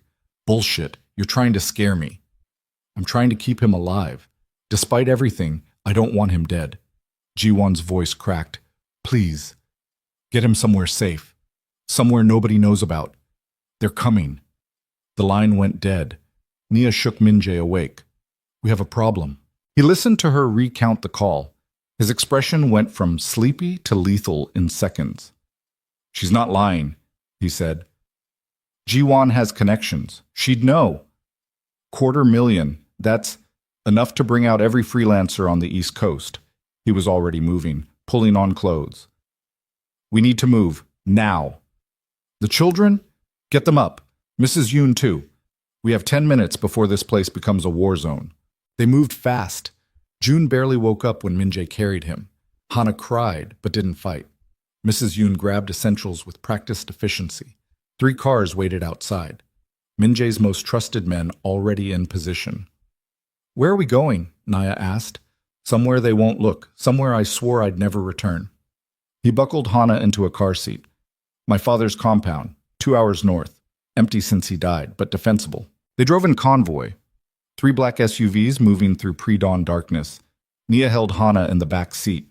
The little girl had stopped crying, just stared out the window with those 2 knowing eyes. "Are we going to die?" she asked quietly. "No, baby. We're going to be okay. You promise?" Nia looked at Minjae in the rearview mirror. He met her eyes, nodded once. "I promise," Nia said, and prayed it wasn't a lie. The compound was brutal.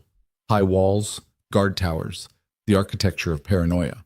Minjae's father had built it 30 years ago when Korean organized crime was fragmenting and everyone needed fortresses. They drove through gates that screamed with rust. The main house was dark, empty. Haunted by memories Minjae clearly didn't want to revisit. "Get everyone inside," he ordered. "Full lockdown, nobody in or out without my authorization." His men moved efficiently. Within minutes, the compound transformed from abandoned to operational. Lights, security systems, armed positions. Minjae stood in the foyer of his father's house looking like he wanted to burn it down. "You okay?" Nia asked. "I swore I'd never come back here. This place, it's where my father made me into what I am. Lessons learned in blood. Punishments that left scars." He touched the wall like it might bite him. "Every room has a memory I've spent years trying to forget. We don't have to stay long. Long enough to figure out who put the hit out. Long enough to end it." He looked at her. "This is going to get ugly, Nia.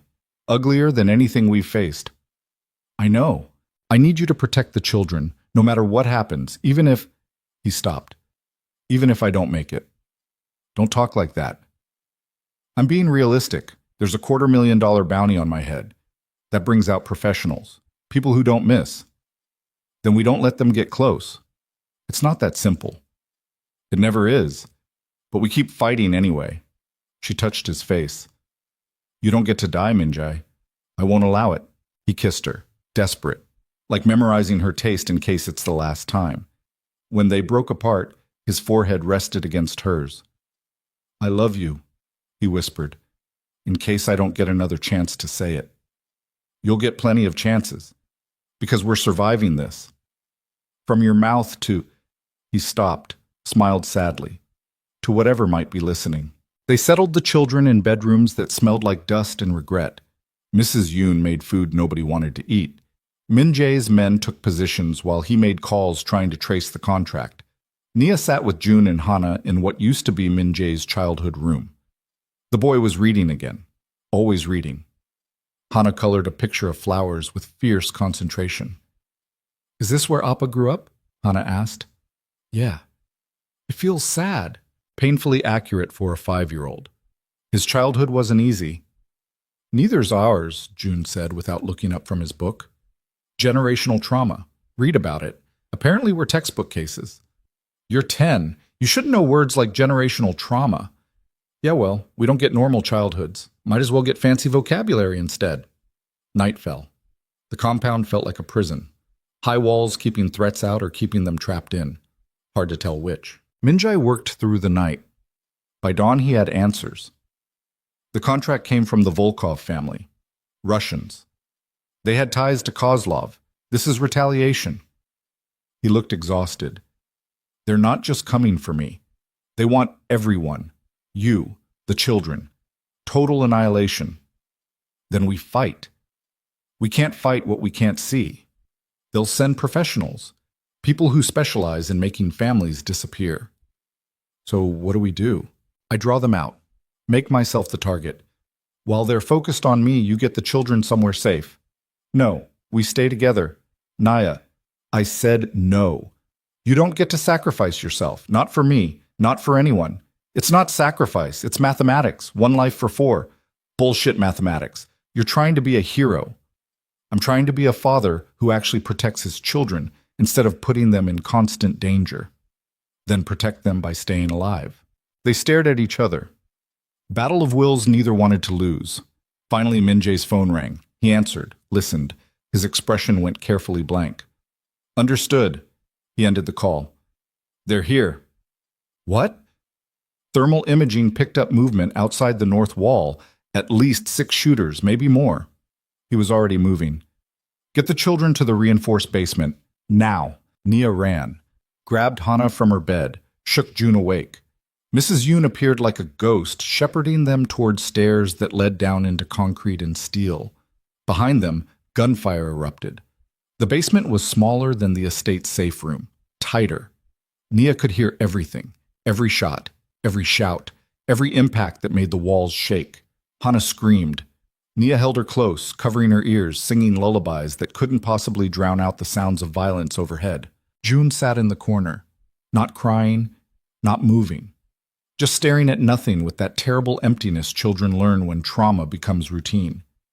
Mrs. Yoon prayed in Korean, not to anything specific, just words thrown into darkness, hoping something caught them. The fighting went on forever, or maybe 15 minutes, time lost meaning when measured in gunshots. Then silence, terrible silence. The door opened. Min-jae stood in the entrance, blood on his face, hands, shirt, but standing, alive. "It's over," he said. Hana launched herself at him. He caught her despite the pain it clearly caused, held her tight while she cried into his shoulder. "Are they dead?" June asked. "Yes." "All of them?" "Yes." "Good." Min-jae looked at his son, saw himself reflected there, saw the cycle continuing, and something in his expression broke. "No," he said.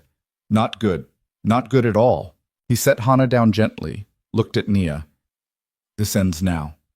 Whatever I have to do, whoever I have to kill or pay off or threaten, this ends. My children aren't growing up in war zones." "How?" Nia asked. "I don't know yet, but I'll figure it out." He pulled her close, kissed her forehead. "Because you were right. I can't keep choosing violence and expecting different results. Something has to change." Starting with? Starting with making sure the Volkov family understands that coming after me means mutually assured destruction. Then, he looked at his children, then we find a way out. For all of us. Outside, dawn was breaking. Inside, Min Jae-kong was finally ready to fight for something other than survival. He was ready to fight for peace, even if it meant burning down everything he'd built to get there. The bodies were gone by noon. Min-jae's cleanup crew worked with the efficiency of people who'd done this before. Too many times before. Nia watched from an upstairs window while men in hazmat suits scrubbed blood from concrete and loaded black bags into unmarked vans. 6 shooters. All dead. All professionals who'd taken the $250,000 contract thinking it would be easy money. They were wrong. Min-jae sat in his father's study, a room he'd avoided for 20 years, making calls that would either end the war or escalate it beyond control. Nia could hear his voice through the door, calm, measured, the voice of a man negotiating with people who only understood violence. She knocked once, entered without waiting for permission. Min-jae looked up, phone still pressed to his ear. He held up one finger. "Wait, I understand your position," he said in English for her benefit. "But you need to understand mine. Your people tried to kill my children. That's not a negotiation. That's a declaration of war. So here's what happens next. You pull every contract, every bounty, every threat against my family. And in exchange, I don't burn your entire organization to the ground." Pause. "Yes, I can. And we both know it. So stop posturing and make the smart choice." He ended the call, set the phone down with careful precision. "Volkov?" Nia asked. "His son, Dmitri. The old man's too smart to take my calls directly." Min-jae rubbed his face. "They're considering it, which means they're scared. Good. And if they say no, then I make good on the threat. Burn everything they own. Kill everyone they love. Become the monster they think I am." He looked at her. "Is that what you want? A man who solves problems with genocide? I want you alive. I want the children safe. Whatever that takes. Even if it costs me my soul? You still have a soul left to lose?" The question wasn't cruel, just honest. Min-jae laughed. Rough sound. "Fair point." She sat across from him. The desk between them was scarred with cigarette burns and knife marks, evidence of his father's temper preserved in wood. "Tell me about him," Nia said. "Your father." "Why?" "Because this place is eating you alive. I can see it. Every room, every corner, memories you're trying not to remember." Min-jae was quiet for a long time. When he spoke, his voice was distant. My father was a hard man, not cruel for cruelty's sake, just convinced that strength was the only thing that mattered. He'd beat me for showing weakness, for crying, for questioning his decisions, said he was preparing me for a world that would destroy soft men. Did it work? I'm still alive, so yeah, it worked. He touched one of the scars on the desk. But it also made me into someone I hate, someone who hurts people because it's easier than finding another way, someone who... He stopped. Someone who almost got his own children killed because he couldn't let go of his father's empire. You didn't almost get them killed. Kozlov did. The Volkovs did. Because I gave them targets. Because I built a life where violence is currency and family is leverage. He stood, paced. I'm done, Nia. With all of it. I don't care what it costs. I'm getting out. How? I'm going to do something insane. Something my father would have killed me for even suggesting. He turned to face her. I'm going to offer the Volkovs everything. Territory, business interests, cash payments, whatever they want, in exchange for guaranteed safety for my family and a clean exit from the organization. They'll see it as weakness. Let them. I'd rather be weak and alive than strong and dead. And if they refuse, then I activate the contingency I've been building for 3 years. Burn every bridge. Salt every field. Make sure nobody benefits from my fall. His jaw tightened. Mutually assured destruction. The only negotiation tactic guaranteed to work. Before Nia could respond, his phone rang again. Min-jae answered. Listened. His expression went carefully blank. When? Pause. I'll be there in 2 hours. He ended the call and looked at Nia with something that might have been fear. Dmitry Volkov wants to meet, face to face, neutral ground. That's good, right? It's either very good or a trap designed to kill me. He pulled out his gun, checked the magazine with practiced efficiency. Either way, I'm going. Not alone, you're not. Nia, don't even try. You go, I go. That's non-negotiable. It's too dangerous. Everything about us is dangerous. This doesn't make the list any worse. She stood. Besides, someone needs to make sure you don't do something stupid like get yourself killed. Min-jae studied her. Then he pulled out a second gun from a desk drawer, smaller, designed for concealment. You know how to use this? Point and shoot, right? More complicated than that, but close enough. He showed her the safety. How to chamber a round. How to hold it without shaking. You only use this if everything goes wrong. Understood? Understood. And if I tell you to run, you run. No arguments, no heroics. You get back to the children and you disappear. There's money in offshore accounts, instructions in a safety deposit box.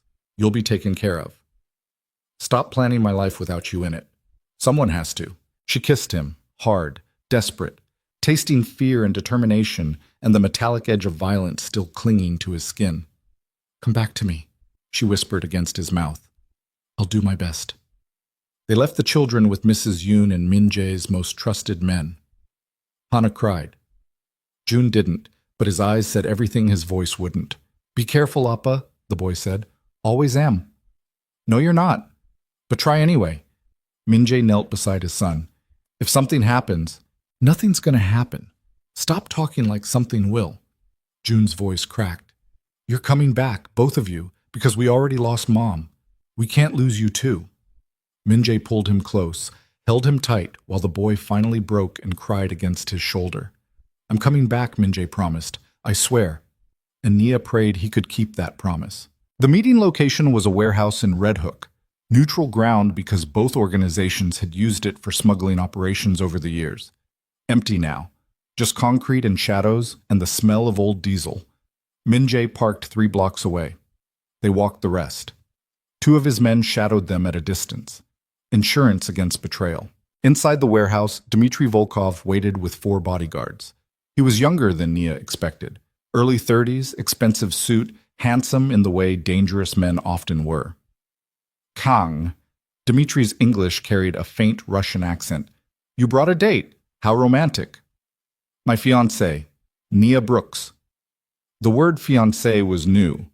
Min-jae hadn't asked, hadn't proposed, just claimed it like fact. Nia didn't correct him. The woman who started all this trouble, Kozlov's men wouldn't have been in that alley if not for her. Kozlov's men were criminals who got what they deserved. Don't rewrite history. Dmitri smiled. Fair enough. Shall we talk business? That's why I'm here. They sat at a metal table someone had dragged into the center of the space. Nia stood slightly behind Minjay, hand in her jacket pocket, fingers wrapped around the gun he'd given her. You want out, Dmitri said. Not a question. Yes. And you're willing to pay for the privilege. Within reason. Define reason. Minjay pulled out a folder, slid it across the table. Territory maps, business interests, bank accounts, everything I control in New York. It's yours, in exchange for guaranteed safety for my family and a clean exit. Dmitri opened the folder, studied the contents with the focus of someone who understood what power looked like on paper. This is generous, suspiciously generous. I'm motivated. By fear? By fatherhood. Fear I can handle, but my children almost died because of this war. That's not acceptable. So you're just walking away, abandoning your father's empire. My father's dead. His empire died with him. I'm just finally admitting it. Dmitri leaned back. You know what happens if I accept this? Every organization from here to San Francisco will see it as weakness. They'll come after you. Use you as an example of what happens to men who quit. Let them try. I'll be somewhere they can't find me, living a life that doesn't involve counting bodies. And if I refuse, if I decide your offer isn't enough, then I activate the contingency. Minjay's voice went cold. Every piece of evidence I have on your organization goes to federal prosecutors. Every witness I've protected suddenly becomes cooperative. Every business you own gets audited, and every enemy you've ever made gets detailed information on how to hurt you most. That's mutually assured destruction. That's the point. You can have my territory and live, or you can have nothing and burn. Your choice. Dmitri was quiet, studying Minjay with calculating eyes. You're serious. Completely. Why should I believe you won't come back? That this isn't some elaborate trick? Because I'm tired, Dmitri. I'm tired of watching my children hide in safe rooms. I'm tired of burying people. I'm tired of being my father's son. Minjay leaned forward. I don't want this life anymore, and I'm willing to pay any price to escape it. The silence stretched. Dmitri looked at his men. They were positioned to kill if he gave the word. Nia's hand tightened on her gun. Finally, Dmitri extended his hand. Deal. But if you ever come back, if you ever try to reclaim what you're giving up, I'll kill everyone you love in front of you. Then I'll kill you, understood? Understood. They shook. The gesture felt like signing away souls. One more thing, Dmitri said. Ji-won Park. She's the one who gave us information on your movements, your routines, your weaknesses. Without her, we never would have gotten close. Nia felt Minjay tense beside her. Ji-won. She came to us 3 weeks ago. Said you needed to be stopped before you destroyed yourself and everyone around you. Very passionate. Very convincing. Dmitri smiled. I thought you should know. Before you disappear. They left the warehouse with their lives intact, but something else broken. The drive back to the compound was silent. Minjay's hands were white on the steering wheel. Are you okay? Nia asked finally. Ji-won betrayed me. Fed intelligence to the Volkovs. Nearly got my children killed because she... He stopped. Because she loved me and I didn't love her back. What are you going to do? Nothing. Nothing? She'll have to live with what she did. That's punishment enough. He pulled over, stopped the car, put his head in his hands. I'm done, Nia. With revenge. With violence. With all of it. I just want to take my children somewhere safe and forget any of this ever happened. She touched his shoulder, felt him shaking. Then let's do that. Let's disappear. Where would we even go? Anywhere. Somewhere small. Somewhere nobody knows our names. Somewhere Hana can just be a kid, and June can stop reading about war. Minjay looked at her. You'd do that? Walk away from everything? I already did. The night I got in your car. Everything after that is just details. He kissed her, soft, grateful, tasting like hope instead of fear. Marry me, he said. What? Marry me. For real. Not just claiming you're my fiancé to intimidate Russians. Actual marriage, vows, rings, all of it. Min-jae, I know it's insane. I know we've only known each other a few weeks, but I don't care. You're the first person in years who makes me want to be better, who makes me believe I can be better, so marry me. Nia laughed. That's the worst proposal I've ever heard. Is that a no? That's a yes, you idiot. Of course I'll marry you. They sat in the car laughing and crying and holding each other like they'd just survived the end of the world. Because they had. The next 3 weeks moved fast. Min-jae transferred everything to the Volkovs as promised. Territory, businesses, cash. He kept enough to disappear comfortably, but not enough to be worth hunting. Federal prosecutors suddenly dropped all investigations. Evidence disappeared. Witnesses recanted. Sandra Chen released a statement saying new information cleared Min-jae of all charges. Money talked. And apparently it said, leave this man alone. They sold the compound, sold what remained of the estate, sold every piece of property tied to the King name, erased the family from New York's criminal landscape like they'd never existed.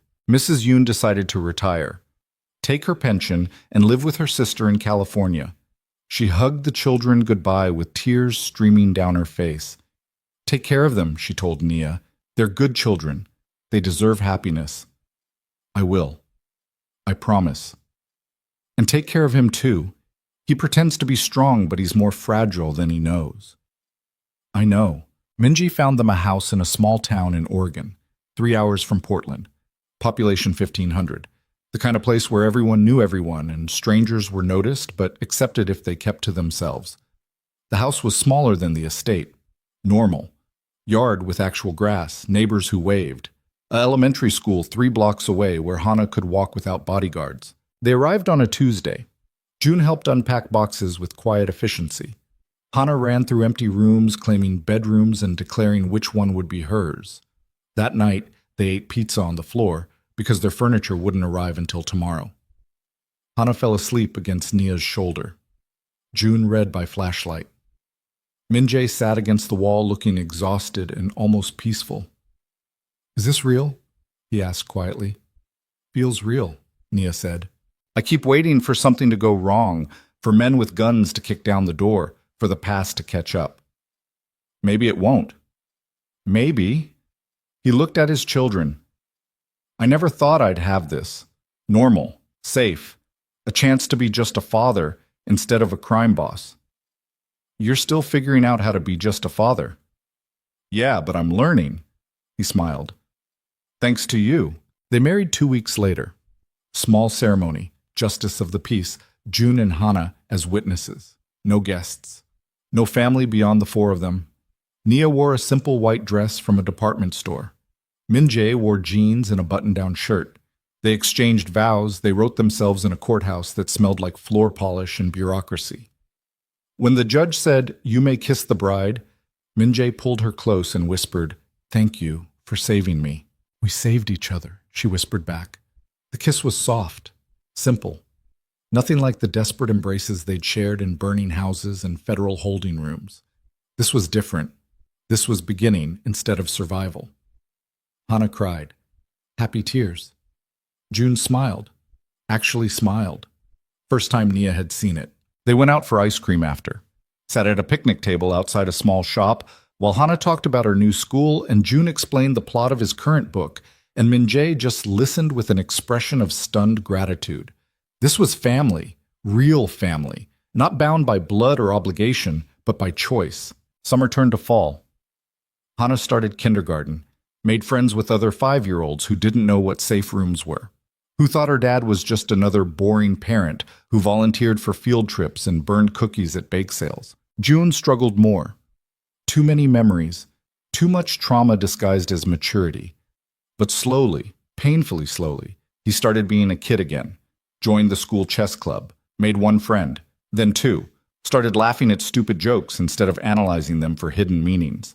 Min-jae got a job, managing a small security consulting firm, using his skills for something legal. He'd come home tired but clean. No blood, no violence, just paperwork and client meetings and the mundane frustrations of normal employment. Nia finished her degree. online classes while working part-time at a local library. She'd walk home past houses with neat lawns and tire swings and felt something she'd forgotten existed. Peace. One evening, 6 months after they arrived, Nia found Min-jae in the backyard. He was building a treehouse for Hana, badly. The structure looked like a strong wind might knock it over. "Need help?" she asked. Desperately. He wiped sweat from his forehead. "I can dismantle assault rifles blindfolded, but apparently carpentry defeats me." She climbed up beside him. They worked in comfortable silence, hammering, measuring, laughing when boards refused to align. "Do you miss it?" Nia asked eventually. "The power, the respect, people being afraid of you." "No, yes, sometimes." He set down his hammer. "I miss feeling competent. In that life, I knew exactly who I was, what I was doing. Here, I'm just some guy who can't build a treehouse." "You're not just some guy. You're a father, a husband, someone learning how to be normal. Is that enough?" "For Hana and June, for me, yeah, it's everything." He kissed her, tasting like sawdust and sweat and new beginnings. "I love you," he said. "I know." "Do you?" "Because I spent most of my life believing I wasn't capable of real love, that violence and control were all I had to offer. You proved me wrong. You proved yourself wrong. I just gave you permission to try." The treehouse took 3 weekends to finish. When it was done, crooked and slightly unstable but functional, Hana declared it the best thing ever created. She and June spent hours up there, reading, playing, being kids. Nia watched them from the kitchen window while doing dishes. Min-jae came up behind her, wrapped his arms around her waist. "What are you thinking?" he asked. "That we made it.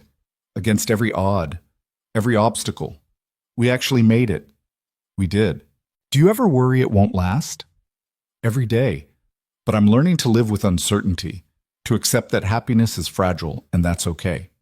He rested his chin on her shoulder. "We grab it while we can, protect it, fight for it, and if it ends, at least we had it." That's very philosophical for a former crime boss. "I'm a man of many layers." She turned in his arms. "I need to tell you something." "Okay." "I'm pregnant." Min-jae froze. "What?" "About 8 weeks. I took 3 tests. All positive. I know I said I couldn't, that the doctor said it was unlikely, but apparently unlikely isn't impossible." He stared at her, processing. Then his eyes filled with tears. "We're having a baby." "Yeah, we're having a baby." He dropped to his knees, pressed his face against her stomach. She felt him shaking with sobs he'd been holding back for years. "I thought, after everything, I didn't think I'd get this again. A child born into peace instead of war. You're getting it. We're getting it." He stood, pulled her close, held her like she might disappear if he let go. That night they told June and Hana. The little girl screamed with joy, spun in circles, declared she was going to be the best big sister ever.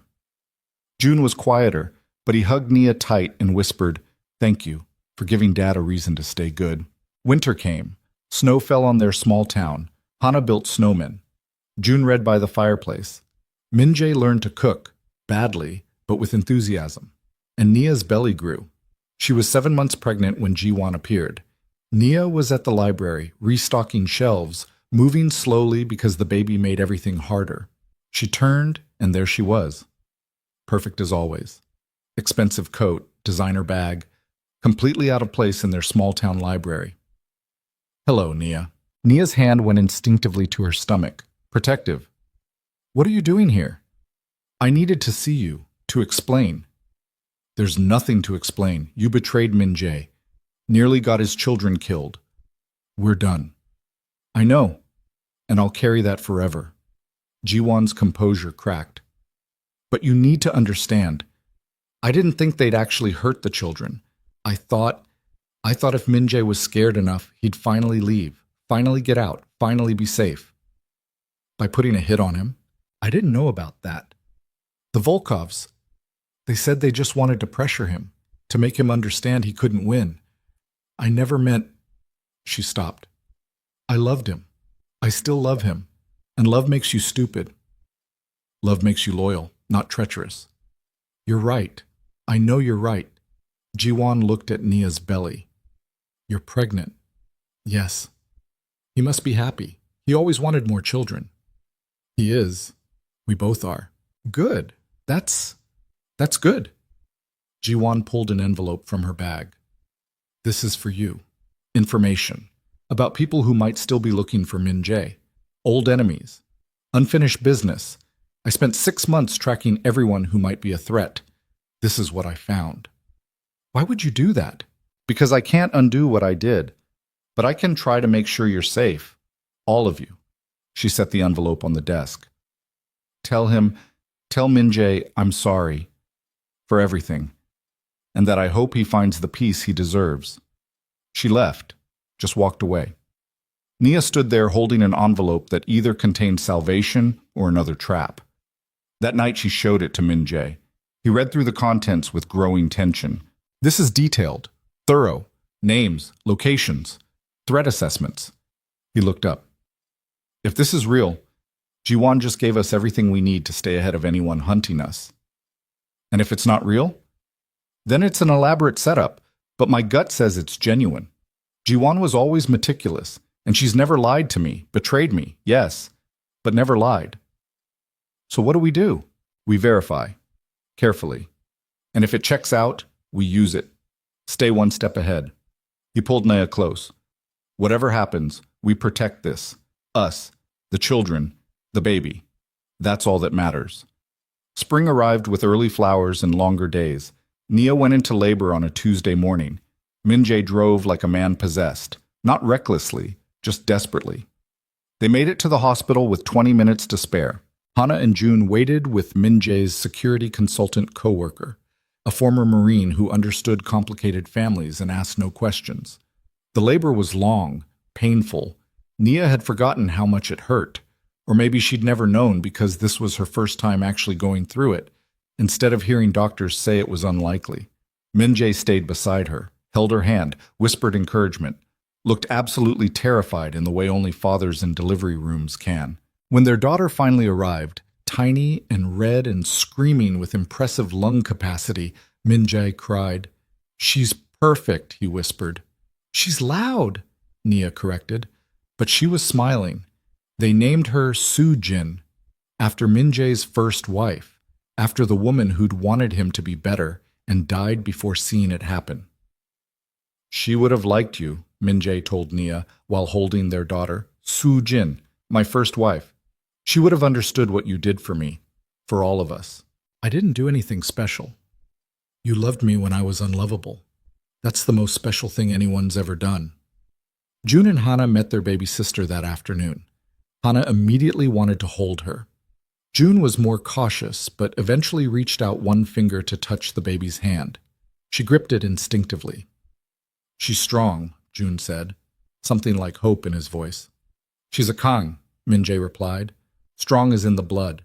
"And a Brooks," Naya added. "Stubborn is in that blood too." They brought baby Soo-jin home 3 days later. The house felt different, fuller, louder, more alive.